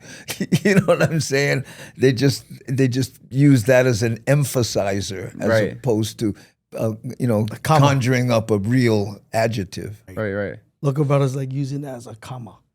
The beginning. Oh, yeah. Right? Yeah, it really is. Well, the new one is like. I was like at this place, and this girl came up to me, and she was like, "Hey, what do you want to do?" And I was like, "No." And I was like, "You," and like. It's the new F-bomb to me. Hasn't it been like that for a while though? I feel like that was around since I was a kid. No, but I'm saying, I've been around. You know what I mean? Good So point. I remember when it used to be and then before that, and then you got to understand. I go back to where. We used to say like groovy and heavy and hairy and these kind of things. And I remember my parents going, why does everything have to be groovy or heavy or hair? So every generation's got their thing, right? Yeah, Now it's they do. skibbity and Riz and all that. Yeah. And it's weird because it's a double-edged sword, right? Maybe people should be dropping the F-bomb to take the I want to say recalcitrant nature of it away. So you go, hey, F I don't know you. what he just said, Hey, bro. F you too, man. I don't know. He just what is it? Doesn't have the anger. Big words. What is that? Was it calcitrant? What recalcitrant? No, I always Sound just, like I a just medicine. nod. I take that yesterday. I cough. I just said nod I like I had knew what he 2 was saying. spoons recalcitrant. I was like, but you get the cough. It means purposely bad. No, I know. I just Has there ever been a Hawaii comic that's been bigger than what Tumua is now? Say again. I'm sorry. What Tumua has become. Yeah. The use of social media, and I feel like we're in a comedy boom a little bit. Yeah, He is the perfect hybrid of this generation. Yeah. He understood Instagram and how to do those things, and he's one of the comics that is huge on Instagram. So he does well in where we used to have to put posters on fences. he's that new, again, comes in. Remember, telling comes in season. Yeah. Because I remember, man. I was Andy's opening act. I was honing my act, but the biggest guy at that time was Bulaia, and I could never understand. You remember I was telling you, and then I said, "No, bro, just stay on the wave, stay on the wave." Just stay on the wave. I was on Just that. stay on I the was wave. that generation that watched him. Yeah, me too. But again, and I'm a comic, right? And and Boo was doing stuff that nobody else was doing. Oh, He was like, Running for mayor. yeah, brushing his teeth washing dishes and taking a bath, and stuff that you look at that and go, whoa, right? Yeah. But what he did, people doing them now, put the wig on. Yeah. But I remember that time I would be so like upset, like, wow, how come not my turn? And then he would be like, Skipper, stay on a wave. Yeah. But all he did was just take characters that Frank DeLima did and rap. Well, Think about and his Junior key Boy line. from Yeah. Ohana. He told me, When he said, I copied Junior Boy from Ohana. better than Poi, better than P, better than Poi, better. Yeah, but everyone That was had an old booga booga. There were, to me, there are eras of comedy. Yeah. I mean, there was Booga Booga's era, right? And then I guess Bula, it wasn't really an era. He was more a phenomenon. Yeah. And then I came along, and then I was kind of, I was doing, Stand up. well, The first stand-up, but comic, right? 10,000 people at the Shell. Well, maybe it was only 8, but those were big arenas then. Mm-hmm. And then after that, Augie came along, and then he did that. And now there was nobody really who took For a that long time. mantle up except Tumua. Right. Now Tumua comes along, and now it's his turn to do For stuff. this generation of people that like that comedy, right? Yeah. So, yeah, well, it Magic comes in- Mike to an extent. I feel like the spread of Hawaiians just in general, like the migration away from Hawaii, Yeah. Yeah. the Ninth Island, everybody Dude, in Utah but- and California. 20 years ago or 30 years ago in Andy's case, that he was doing those things, selling out, now you can say, I sold out the stadium 3 times. Yeah. Did the same thing. It's just you never know because We didn't have social media, right? So now it sounds good, right? Oh, 5 shows sold out. Dude, you couldn't even get to going Kojak's back in the day. Yeah. Or in my case, sometimes 3 shows a night. Well, in one packed room, right? Right. But nobody knew that. We couldn't say that, right? And so you're right. There's a new generation of comics but 20 years ago, when had Kenoy, remember Kenoy? But it's when the Kenoy show. You know what I did? Because I knew I want now a business card with the DVD. And I told Andy, I went to Kenoy and I went, where are the Hawaiians living? Because one of the things that Frank and Andy did was they did all the West Coast where already, if you get 200 people in one room on the mainland from Hawaii and you're doing $10, bro, we're making $2,000 that weekend. Yeah. And $2,000 back in the day, That's it's real $2,000. money. You know what I money mean? now. I'm not paying for anybody. But can you imagine doing 3 shows, 4 shows? So Yeah.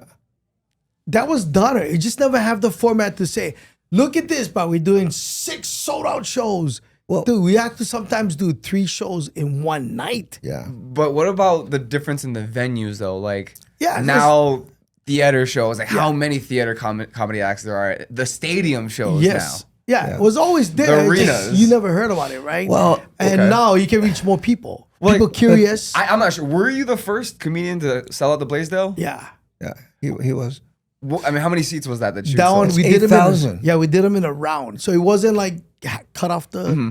We did them in a round, and it was like the entire. Yeah.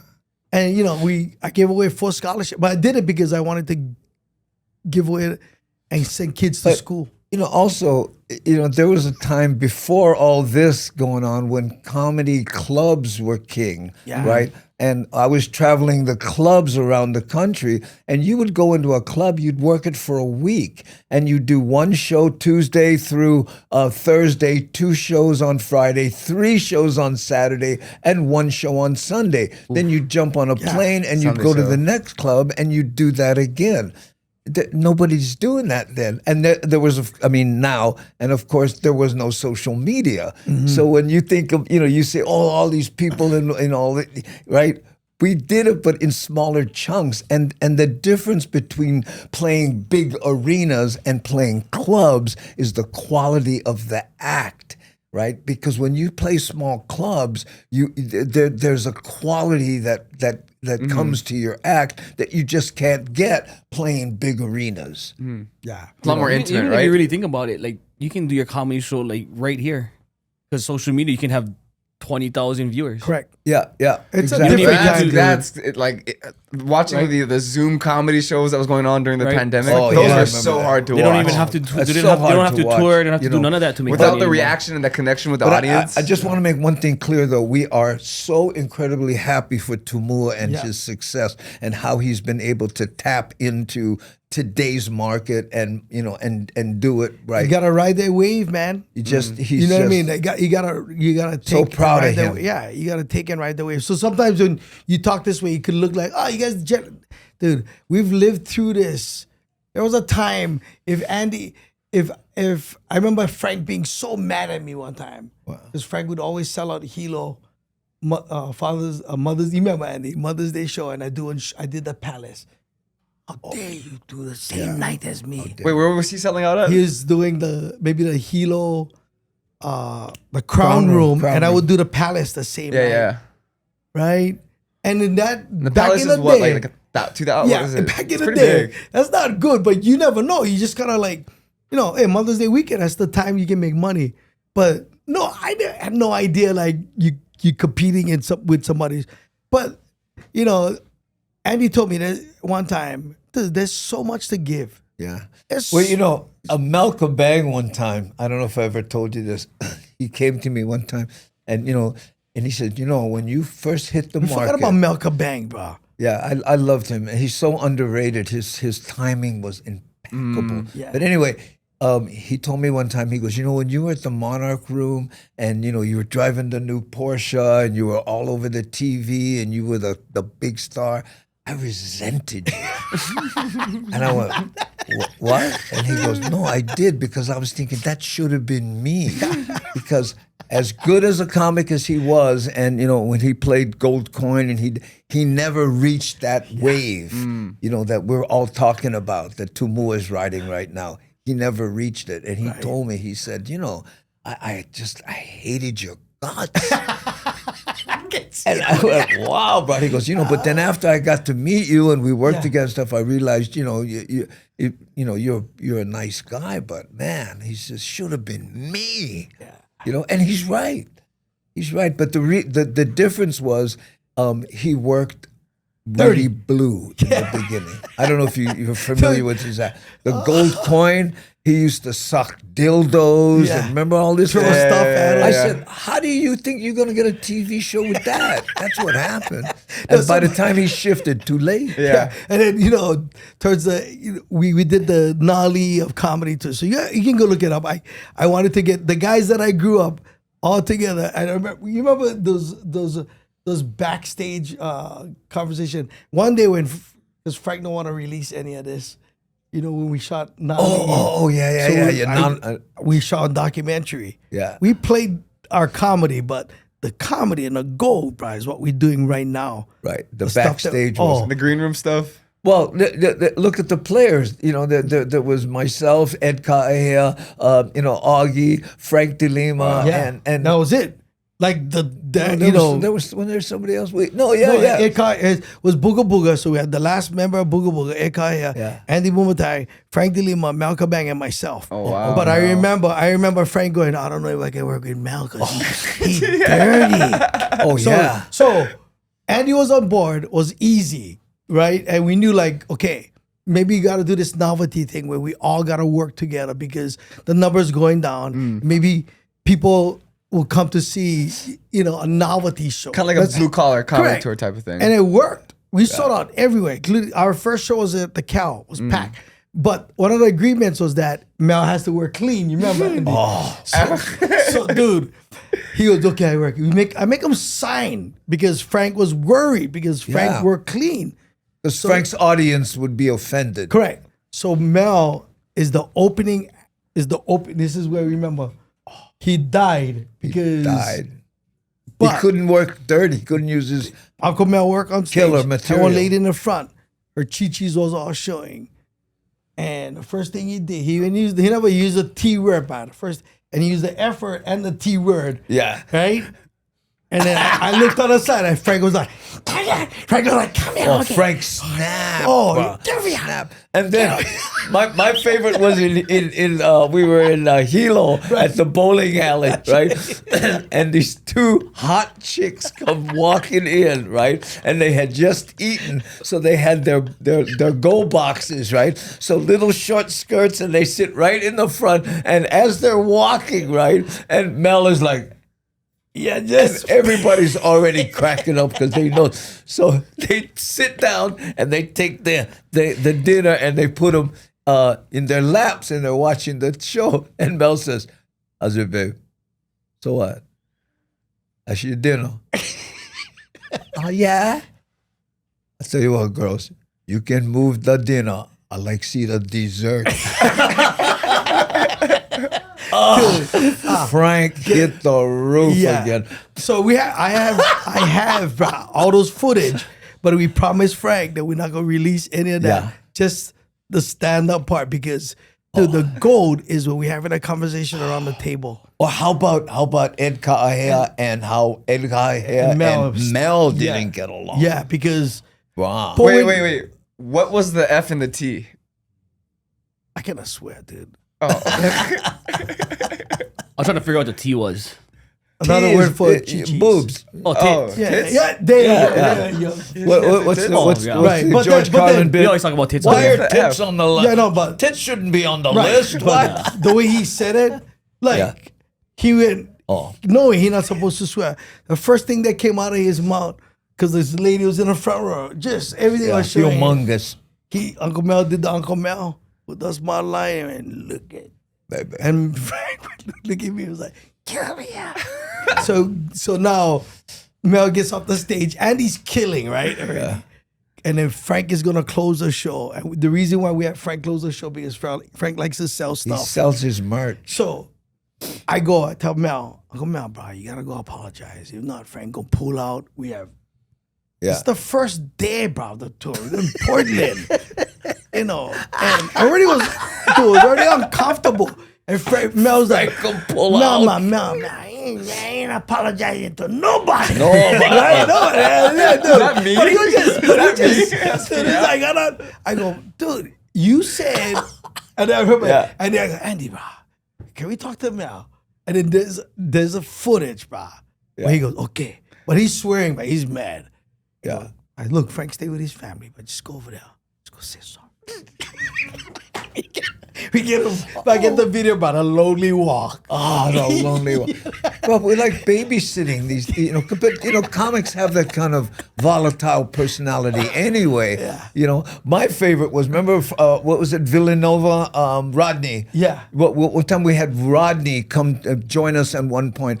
So Rodney gets up there and he tends to be volatile, right? He don't like stop, right? So finally, get off. Mel's waiting to get on and Mel has his guitar sitting on. So Mel goes, Rodney, enough already, or something like that. Right? And Rodney turns and goes, okay, I guess I'm going to introduce the one, the only Mel Kabang. And as he's walking by Frank's guitar, he takes the tuners and he goes like this. He just detunes his guitar. Bruh, I thought Mel was going to crack him on the way to the start. Go, Mel, control yourself, bruh. Yeah. So now he has to, tune his. Oh, Well, it's crazy because these guys never ever worked together. So like when we did that Nali stuff was kind of cool because first Frank and I did it. Right, we did the Portuguese Kings of Comedy, and then me and Andy did it. And I was like, Andy, what do you think, bro? Gotta get Mel, and we gotta get. Yeah. Then it would look very genuine. Like these are the guys, Like right? the stars of Hawaii comedy. Dude, just getting there because Andy, like again, Andy's on time, right? Frank was late one night. Remember Frank? He was getting mad because Andy went a little bit over time. Not really, and his stage guy was like, tell Andy, hey, you never stay on time, man. And he was like, Well, What? Frank had these helpers, right? That used to, travel with us. There's young guys and, okay, fine, right? One of those guys said, hey, why don't you stick to your time? Says to me, some little punk, right? So I said to him, what? What did you say? And by the way, he says, you went 3 minutes over or something like that. Right? I'm serious. And, you know, when you're doing stand-up, you cannot go, oh, it's my Right. time, I got it. You take it to the end of the punchline, Yeah, right? yeah. So I took it to the Now, anyway, so I get in this guy's face. Hey, listen, you little punk. You know, don't tell me I don't know who you think you are, but yada, yada, yada, yada, right? So Frank sees me doing this to Right. this kid, right? Right? And he walks over and he, what's going on? So I tell him what's going on. Frank turned to this kid and made him cry. But hey, so Andy goes, hey, you better go. You better go talk to this guy. And the thing is, the kid was only responding to Frank. I think Frank was just kind of like, you know how Frank. Oh, yeah. Right, Frank right. gets antsy. Because he like go on. He gotta go. He gotta wait to Andy, me, Yeah. Mel, and then him, right? So if everybody go 5 Right. over, he's like 20 he's minutes already, late. you know. So the kid was only responding to that. So Andy was like, "Man, you talk to the kid," and then Frank made him cry. But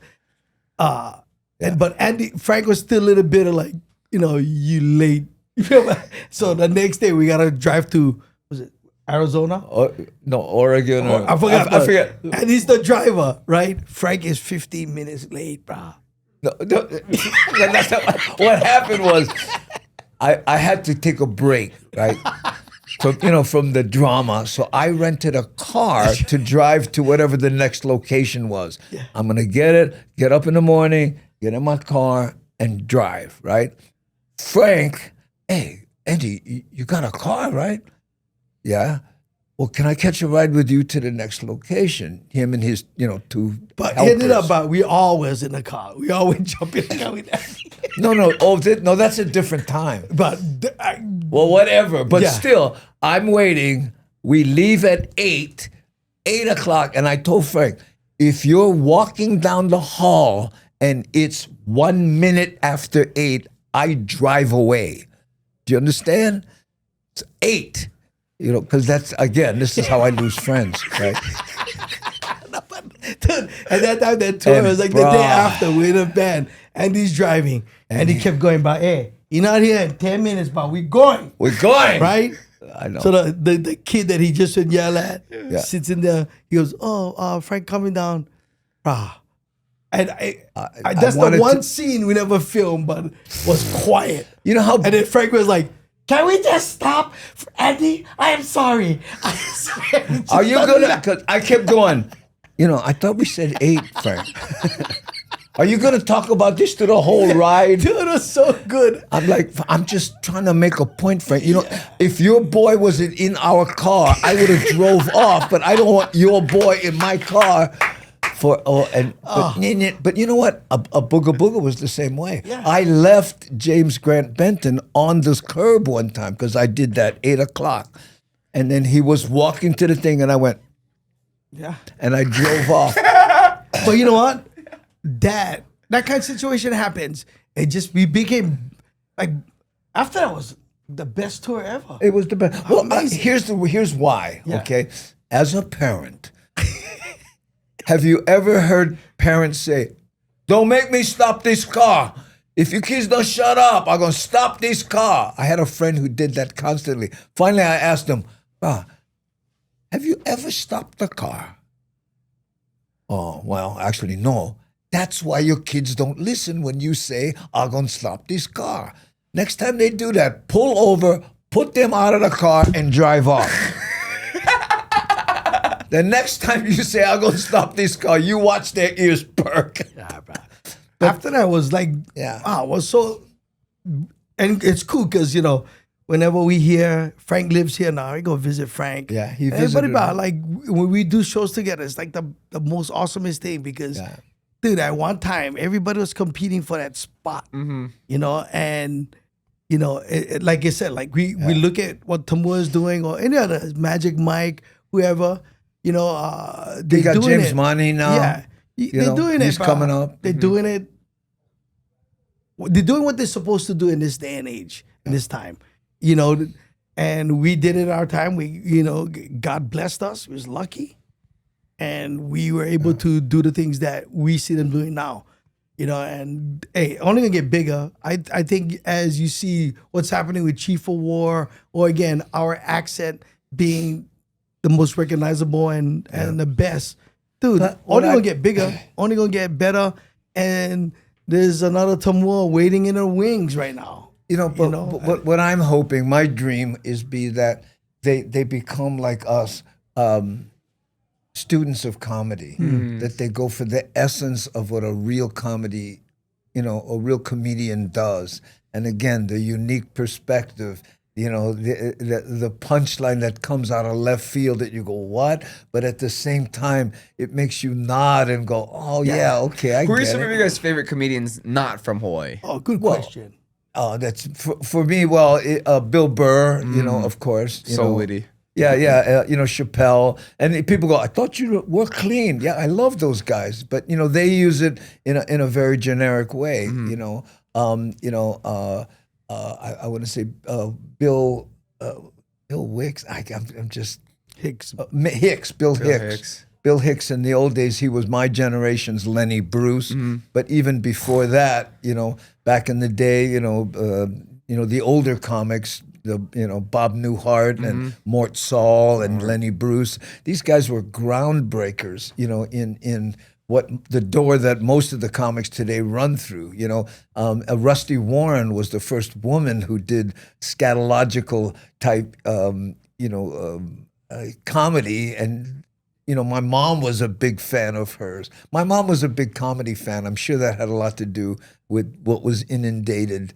I sort of sort of osmosis where my mom would buy comedy albums. All her friends would come over. They'd play the comedy album, and I'd see all these, women laughing. These are 50s women most of which were getting beat up by their husbands daily, right? But this is the one time when they all laughed and enjoyed and had.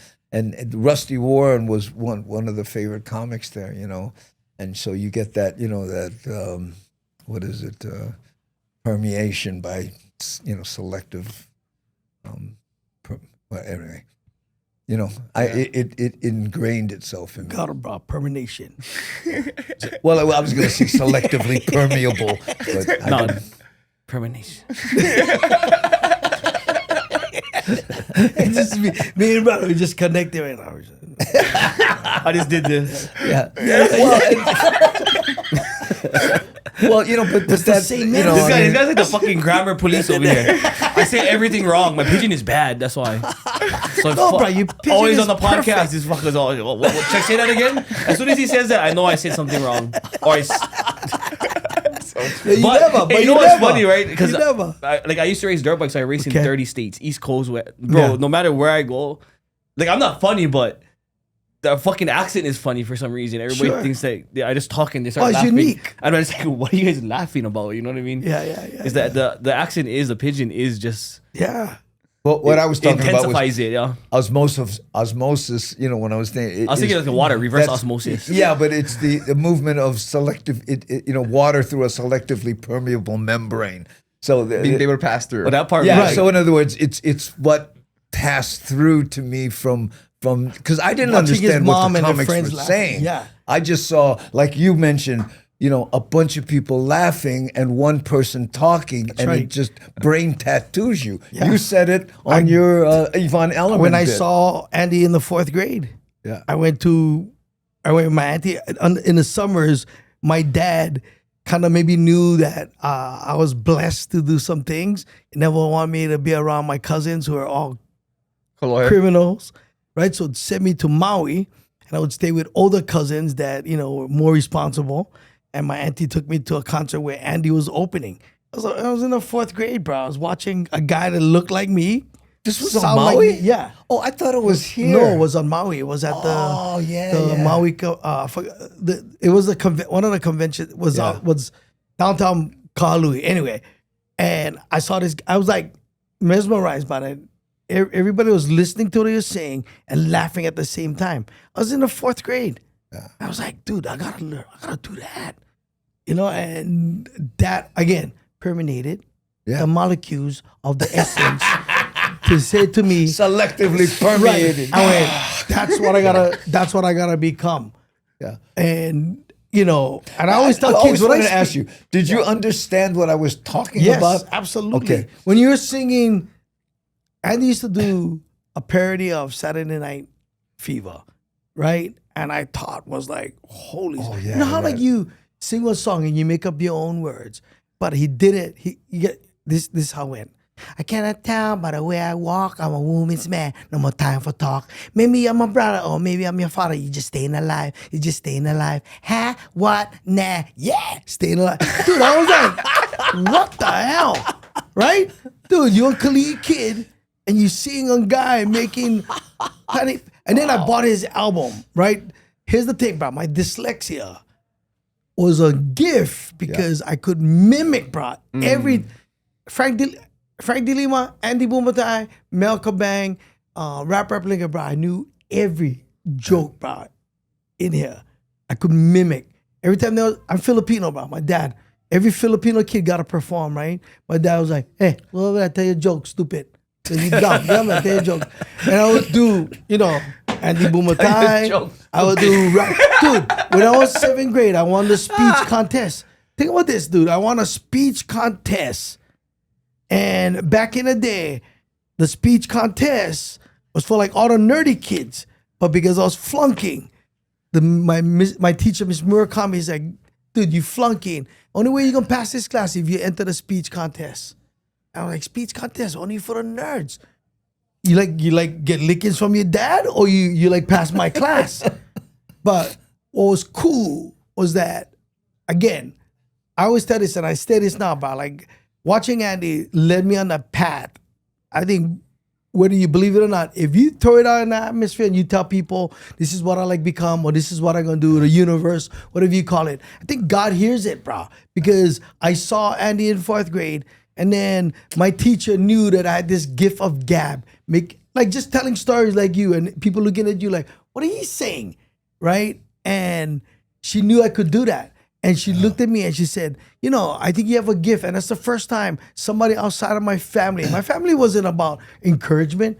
You know, I think you special, boy. Come over and give me a hug. My father would look at me, you know, faggot. So he'll say stuff like that. And my mom couldn't say nothing. Daddy, don't talk to him like that. Shut up. Shut Right? up. Yeah. But, bro, a teacher never had to, knew I was flunking, put me on the side and said, I think you have a gift, Augie. Yeah. I believe in you. Dude, and sometimes I tell this story, I cry because if she never do that, dude, I don't know if I'll be sitting over here. When I found it. Yeah, dude, and every day, she never had to. I did Rap Replinga's room service. So I knew how to, can I tell my ways walk? I would sing all those songs. I'll do, you know, Abdullah, Frank De Lima, Abdullah Fatah. I'll do that and make kids laugh, right? But then I went and entered this speech contest, but I did housekeeping. Oh, no, try wait. You puncture me off. Room service, can I help you? Oh, this is Mr. Fogarty, room 1225. I'd like to order some dinner and have it sent up to my room. And what room was that? Room 1225. 1225, and there's a Mr. Frog Tree. No, Fogarty. Can I? Russell, cool it. I tried to tick. But that's how my brain operated. Dude, I won a speech contest. Doing impressions? Wow. No, I did Rap Replinger, humorous interpretation, and won the speech contest, bro. Well, he was, you know, I did the same thing, 5th grade, except I was doing Bill Cosby. Wow. But it's exact same scenario, except it wasn't a speech contest. But, you know, they went, what? What are you going to, and then Dude, I was at downtown Las Vegas. I did Bill Cosby as well. which bit did you do? Why is there air? The other Bill Cosby stuff. Yeah. Oh. No, I did stuff off his album. You know? he's putting Noah. He's putting that kind of stuff inside of ladies' drinks. Oh, I get it. I'm sorry. I missed that one. This guy good-looking guy. They're gonna get him on the looks, and they gotta put and something then Molly that Can't take a day. loss. No, so Perfect record. In high school, dyslexic, flunked all my electives, but I ended up in drama. Yeah, but How crazy is at that that? point, you already knew you was like Not Well, anybody can go in front of people and do that. That's why. Well, I never knew I was going to. I wanted to. I was inspired by Andy, but not knowing like this was going to be like. That's why I never saw it as a career. Yeah, but some people they get a hard time going in front of their class and just even reading off on paper. Once I won the You know? speech contest, I wanted to do Farrington. I wanted to do the speech. I wanted to be in a speech club. But you know what the teacher told me? You speak pidgin. So check this out. And me and I did talk about this story, but I was so mad at that teacher because she told me, you're never going to make it in life if you speak the way you do. And I get it what she was doing. She was just, egging me on. Like maybe, Augie, you can transition. Maybe you can speak well. You can always win with pidgin. What are you talking about? That's all I did was win with pidgin. But I won every speech contest in high school. Punahou, St. Louis, everyone. I met Andy, one of Andy's best friends, Tremaine Tamaosi. I was like the only Farrington kid. Tremaine looked at me and was like, what you doing there? Yeah. I go, And he's from Hawaiian. yeah. The guy who wrote on Pigeon Play, Big Boys Don't Cry. These guys are paving a way for guys like me who you would think would never be in those kind of classes. Yeah. But I was there for a reason. Because I would have flunked. I would have flunked high school if I wasn't in classes that I liked. And performing is what I liked. I ended up in drama class the same way. I showed up late for school, right, a couple days late, and there was a speech class, right?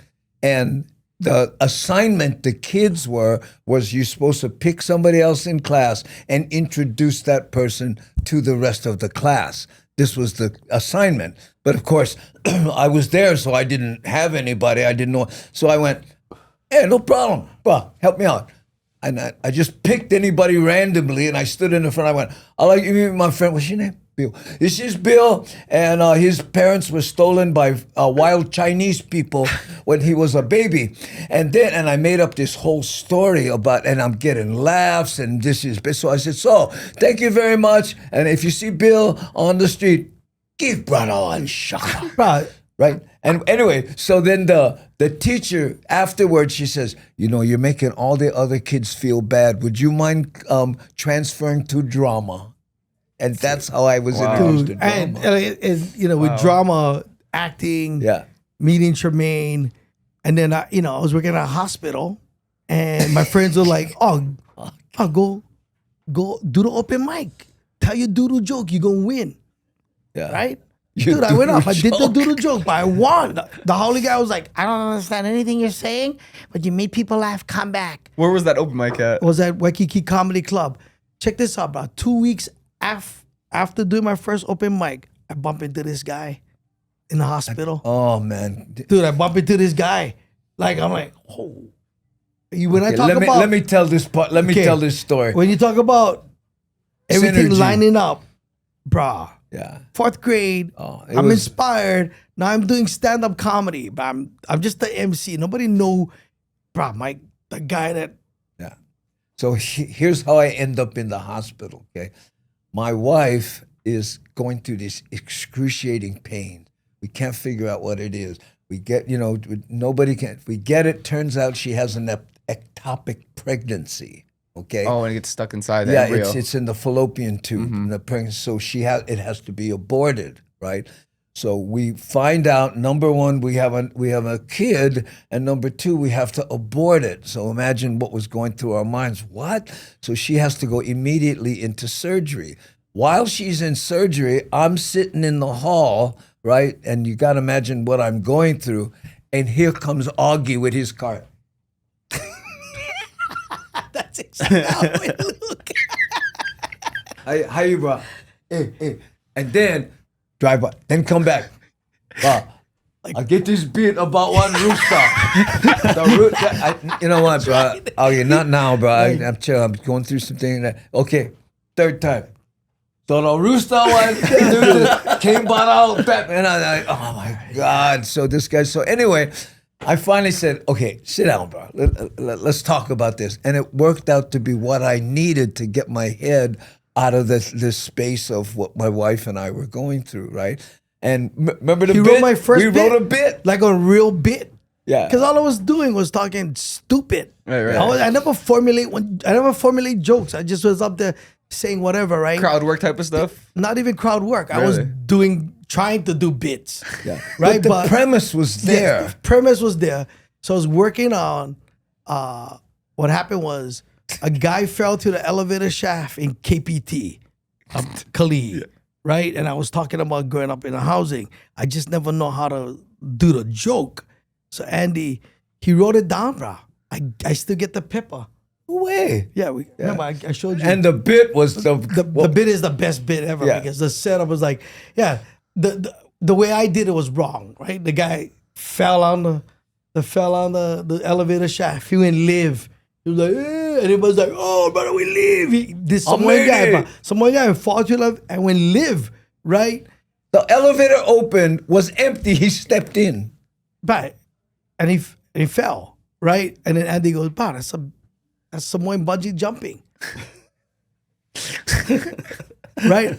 Except the guy was Filipino. You know how he didn't break the fall? He had chickens under his arm. Dude.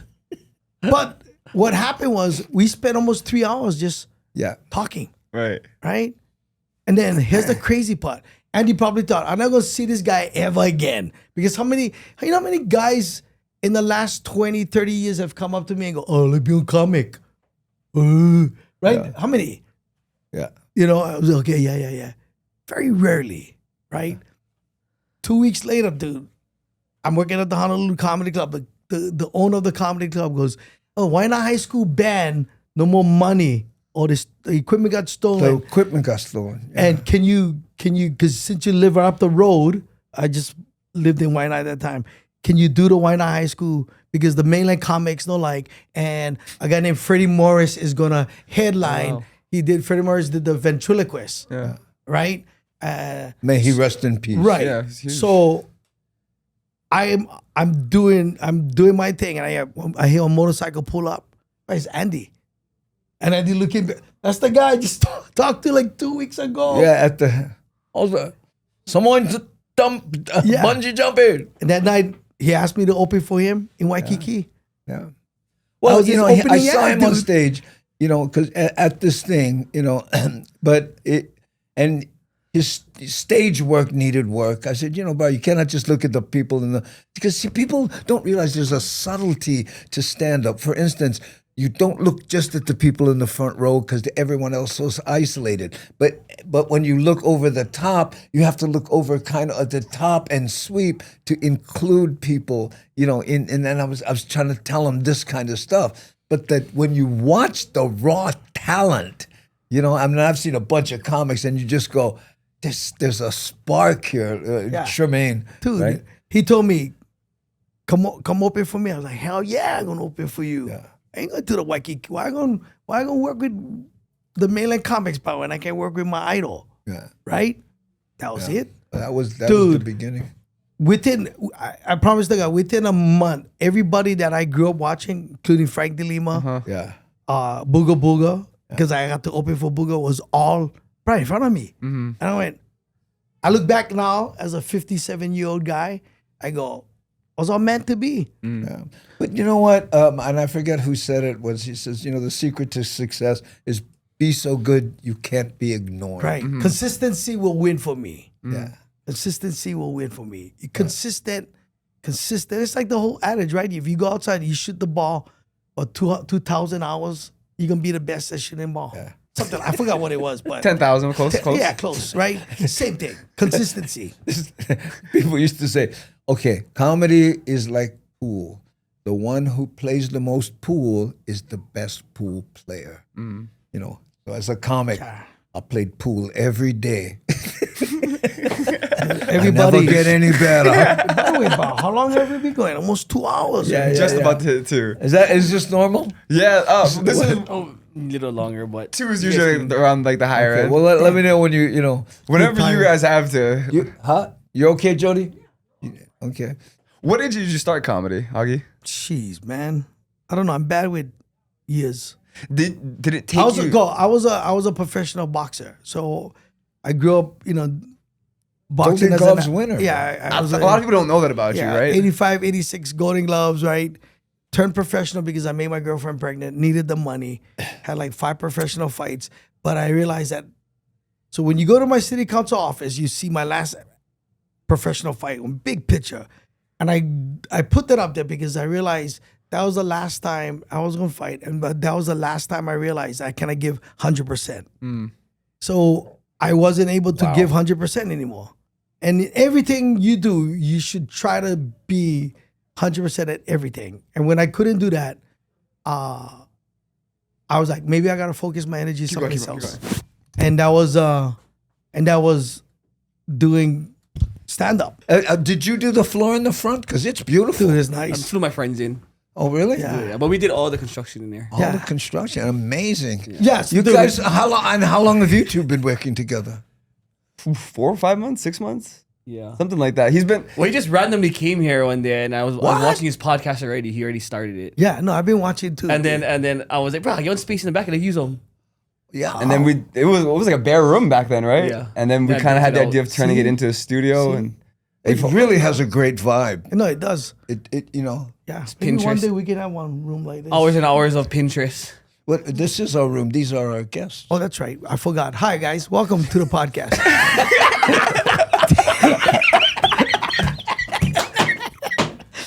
Okay, let's switch back. Oh man, I tell you, nice. It was so nice to have a little break. phone too. Oh, yeah, thank you. That's good. Well, you know what? So the whole boxing stuff, dude. I did it because I needed money, Yeah. but I was actually doing well working at a hospital. So I was like, okay, I can work hospital. It was getting hard to dedicate my life to training every day. And boxing is one of those things. Like, how many professional athletes do you know, right? You got to give 110 every day. And I couldn't do that anymore. And so, I was like, okay, I can work at the hospital. And I was catching the bus every day to Waianae. And I was just watching people, listening to people talk, right? And I was, opening for Andy. And it just became a passion. Like, what can I do to get to the next level? And I don't even know what the next level was. It was just keep doing your best. Keep getting on stage. Keep doing what you do. And yeah, everything that I've done was like a calling, everything. With politics, I just want to interject and say, nobody works harder than Augie. I mean, Jody and I are, we're all staying in the same house now. This guy is the Energizer Bunny. I mean, he gets up early, works all day long, does this, goes to a meeting before that, comes back, then before the show tonight, he'll do something else. And just how you find the energy, it just drives me crazy. No, dude, it's just, I guess, I don't know. Shaka power. Maybe. Could be. Damn. Could be. You're kind of like Hawaii's Joe Rogan then, right? Yeah. Sort of. The fighting, the comedy. A little bit. No. Dude, I just. Not really. A little bit better. No. Yeah, I think Augie's a better comic.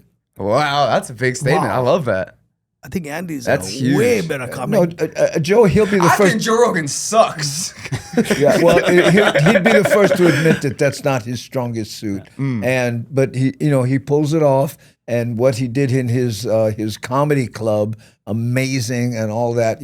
We used to say this thing back in the Comedy Store days.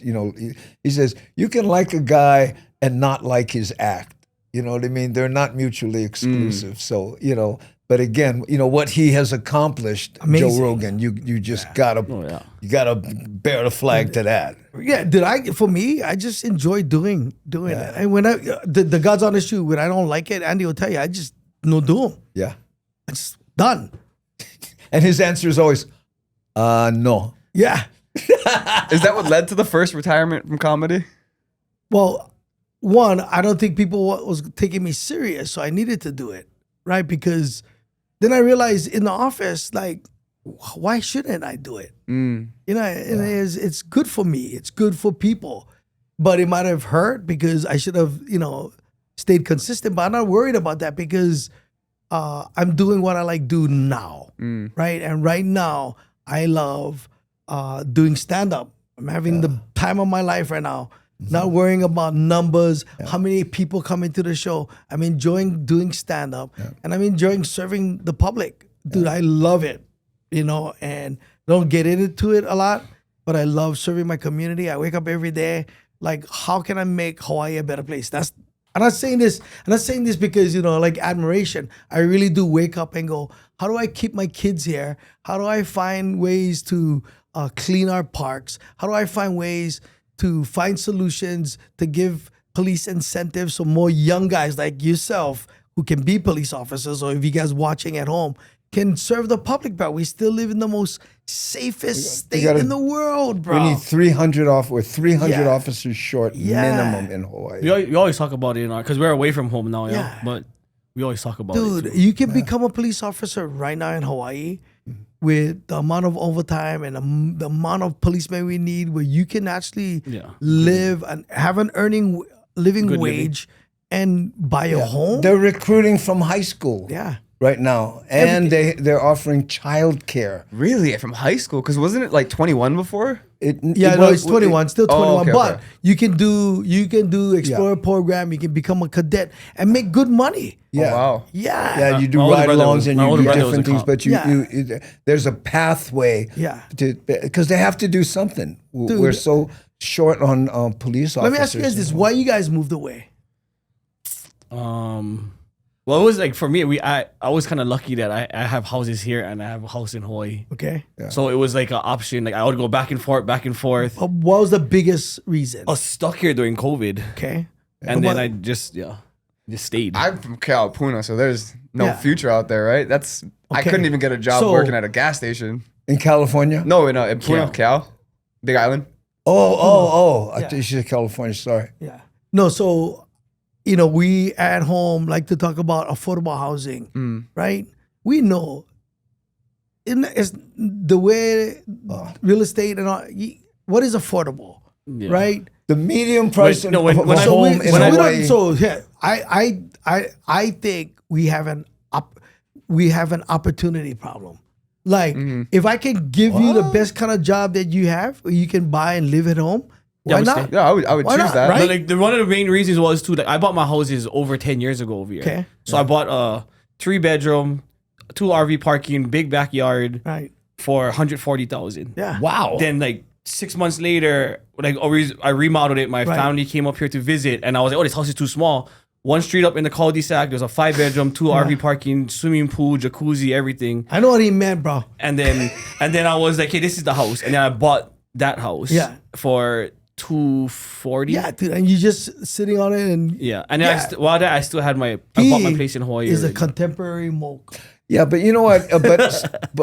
But here in Las Vegas, this state has, this area has the highest rate of foreclosures right now too. About my Because- houses are foreclosures. Yeah. So I just feel like we have an opportunity. So that's why, like, when I got into council on the city side, I crafted a bill to diversify the economy by building a film studio when we supposed to have done it 3 years, and now we have a tax credit problem, right? I remember telling Andy, we hear about that. We hear elected officials saying, we're going to solve the housing problem. We're going to diversify the economy, because I believe if we can get living wages, jobs in quality, we get opportunity, people are going to stay home. Yeah. They're going to stay home. It's Paradise. You Like know? I just flew home last week, Yeah. but prior to hard. that, I haven't been home for a few years. Yeah. Last night I did this joke in my act. I said, we got a lot of people in Las Vegas miss Hawaii.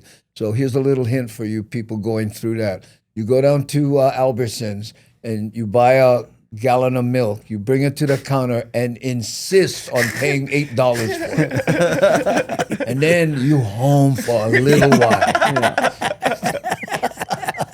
But I said I visited, and there's nothing like it. Like I grew up in Whitmore, so it's like to me, it's like that's country home, and then And why wouldn't you? If you Yeah. feel like, I can settle and I can take care of my family, and then we can always go home but like, do we want to do that, right? I'd rather be home. Yeah, absolutely. So even like now, like That's I the always stuff get I heat think 'cause about. like everybody has turf here, right? I have real grass. Yeah. And I water that motherfucker every day. Yeah. Like you're not even supposed to water your grass every day. I don't give a fuck what anybody says. Yeah, I water yeah, my yeah. grass. I lay in my grass, and Yeah. I that's pay my the thing. bill. Yeah. Yeah, get it, bro. Supposed to have like a watering schedule, but when I went home last week, that's every morning, every day, I lay in the grass and Who You watches your Filipino, house when that's you're why, here in your My- house in Hawaii? my mom them. Oh, perfect. Yeah, dude. So like for me, waking up every day, because I'm not a politician, even though I've been one now for 5 years, I'm more of a public servant. I wake up every day going, how do I fix my community? I'm not worried about, as a council member, I worry about Ewa Waipahu. Like, what can I do for make these two areas better, safer for everybody, and hopes that, that might become a beacon, for the rest of the districts. Because you get 8 years to do, well, if you, blessed to do the second term, to do as much as you can. And a lot of times you realize that, what we understand about law and government is that it's made so that you and I, can live harmoniously, but it's become so fat in everything else, that we forget why we're there. We're there for one thing and one thing only, serve the community. But it's so fat on the top. Meaning that's the not- government is yes, so big. so big that it's not getting to Yeah, what matters. Yeah. Another problem, New, is what government has become. I mean, not only is it fat, it's like a social media platform. More people are about how much they can be on camera and how much they can Yeah. But I got to tell you something. He talks like this and helping the community constantly. One of it's the biggest thing I comedy or noticed too this. when I went home is affordable housing starting at $880. I'm like, for who is that affordable for? I got, Well, over a the- quarter acre. I got a big yard here, a pool and stuff. Yeah. and But I got waterfalls in this. We not, Yeah. not a regular pool. We got waterfalls awesome, and man. everything. I it's come a swim. $500,000 I Get bought it waterfall. at, and that's what houses are going for on Exactly. Big Island now in Puna. Yeah. Yeah. But and then you look at generational wealth. You talk about this in your act. If you can't give your kids money to buy houses, you look at a 20-something today. What are the chances they're going to be able to save up $200,000 to move into a studio apartment in Makiki? It's impossible. Military I is bought really I bought my low. first one when I was 21 Yeah. or 22. Same thing. When Y and I was about the But same how, age. like now, I don't even think you can. Yeah. It'd be really You hard. can't. if you have better opportunity and you move away. And the right guidance. Right. I still think you can live in Hawaii, you can survive, and you can do well. Like every place else. It's just- Survive. yeah. But it does take some will. Does take hard work. Well, and I'll tell you where just personally speaking, having had to gone through this cancer thing. I mean, I have full medical, full everything. We had savings and everything. That cancer, right, almost bankrupted us. It just took me to the brink. We didn't lose the house. We still got everything going.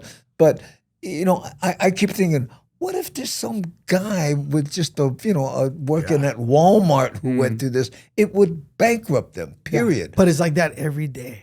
Destroy I them get- for the rest of their life. I get emails, and that's why I like doing comedy now, because you see the pain, right? And I realize you can be empathetic, right? But I need it more than anybody else. I need that. I need to find that escape, because it's so important in this day and age that you get that balance, right? But my point to that was, what we need real change in is the healthcare system in America. Yeah. Every other rich quote unquote country gives away their healthcare. Because we live in Vegas, a lot of our friends go to like Mexico and Yeah. root canals in Mexico for a couple hundred, Yeah. Well, exactly. But I mean, why? I mean, Don Ho used to get his medicine from Canada, and this guy was rolling in bread. Wow, really? Because he just went. It's But he was also ridiculous. Chinese, so he's saving as much as he Sorry? can. He was also Chinese, so he's saving Oh yeah. as much as he can. Here's my junk. Oh, he's a tomar.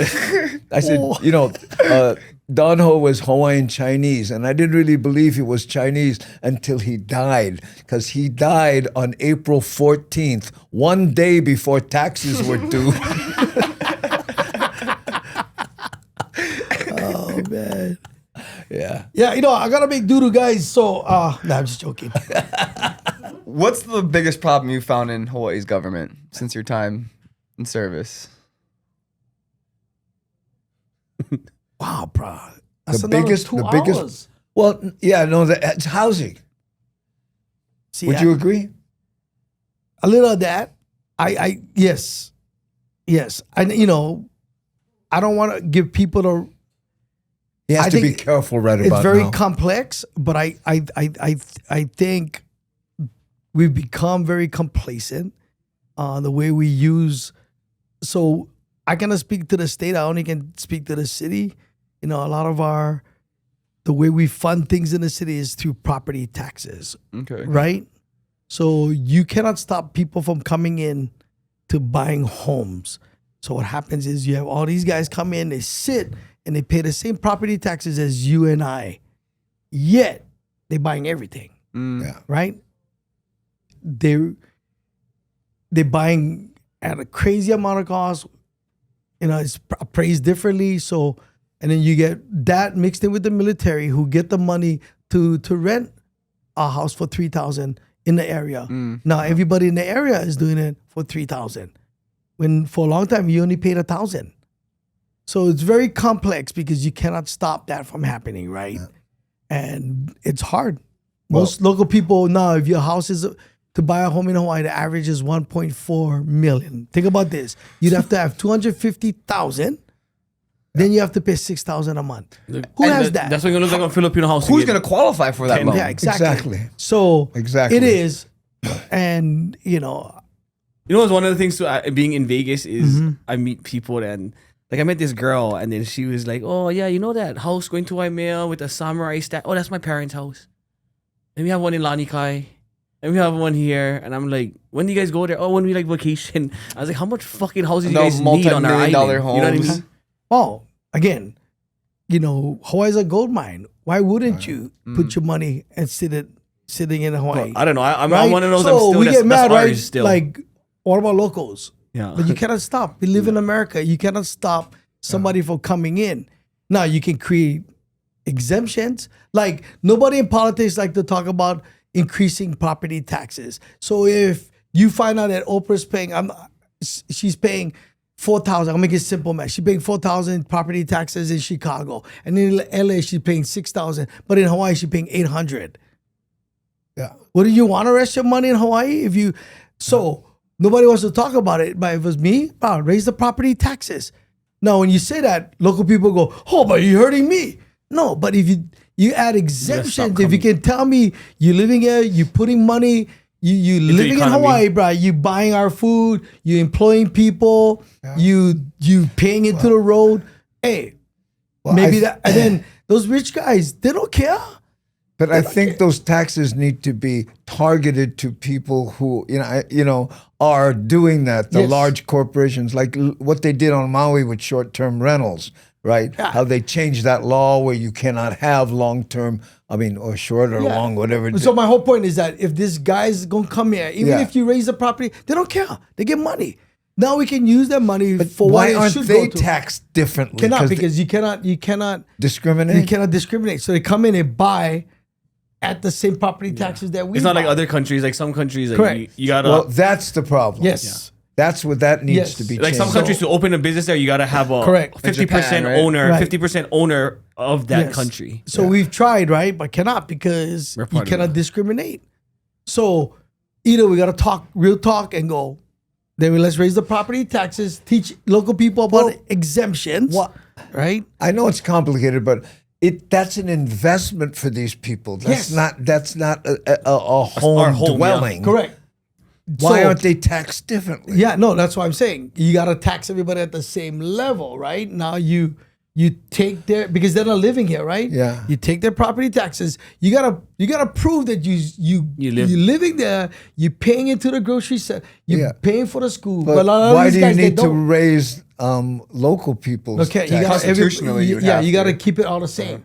But you can put in laws and exemption. You can find ways to like, or maybe you show me, That you're actually here. in Hawaii. You live in Hawaii. Well, I again, I know it's way more complicated, but to me, if you're buying a house as an investment and it's a business, why is this business taxed the same as a home that somebody just lives That was in? born and raised. yeah. Well, again, It's big. Yeah. You cannot discriminate. You gotta. Everybody has. But you discriminate against business income and personal Yeah, income. well, I Las think that's all Vegas, different. You can like your first property is taxed so much for the property tax, and then Right. each Second one is- past that is a higher. Everything's amount. all like you talking about like homes, Yeah. investment in homes. Not like business and stuff is so different in Hawaii, different laws. But I just think if the need is funding programs, then maybe that's what we have to do. I don't know, but nobody ever wants to talk about raising stuff. Nobody ever wants to talk about. Instead, we kick the can down the road, and what happens is things increase because everybody has 5% a year. Everybody has political ambitions. Nobody wants to talk about like getting the stuff done because you needed to do it now. Well, you don't want to talk about raising stuff. I'm running for re-election. Yeah. So are you there really to For serve, the- or you yeah. just there for your yourself. paycheck? So that's the thing. To me, like, it's not so much what's the biggest problem is it's we as residents got to put the right people in office. And Not the worst just- part is you got to edit all this out so he don't lose his No, job. I can't talk about that. The thing is, no, I plead to people. Like, we have it on social media, right? But you vote. No. Ask any guy, your friends back home, you vote. They don't vote, but they have something for say, I still didn't. right? I still didn't like Or to you vote. get family members who've been voting one way for so long. Like, why not give somebody a shot? They get fresh vision with fresh eyes to things.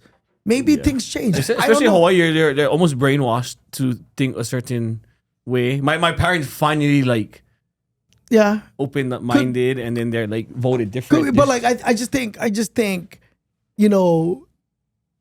you get good-hearted people that come in that like change, right? But they never get in because name recognition, or they've been there, and they sell you this. That person don't understand. I understand. I've been there for 20 years. Then why things haven't changed in 20 years? Because the status quo. Keep it. Well, all you gotta do is just be in office, right? Play the norm, and you don't do nothing bad. Guess what? You get reelected. But is that serving anybody? I don't know. That's the stuff that you gotta question yourself, and you gotta do your homework on who you want representing you. And that's, to me, that's another problem. But I'm very hopeful, optimistic that things will change because that's the soup you swim in.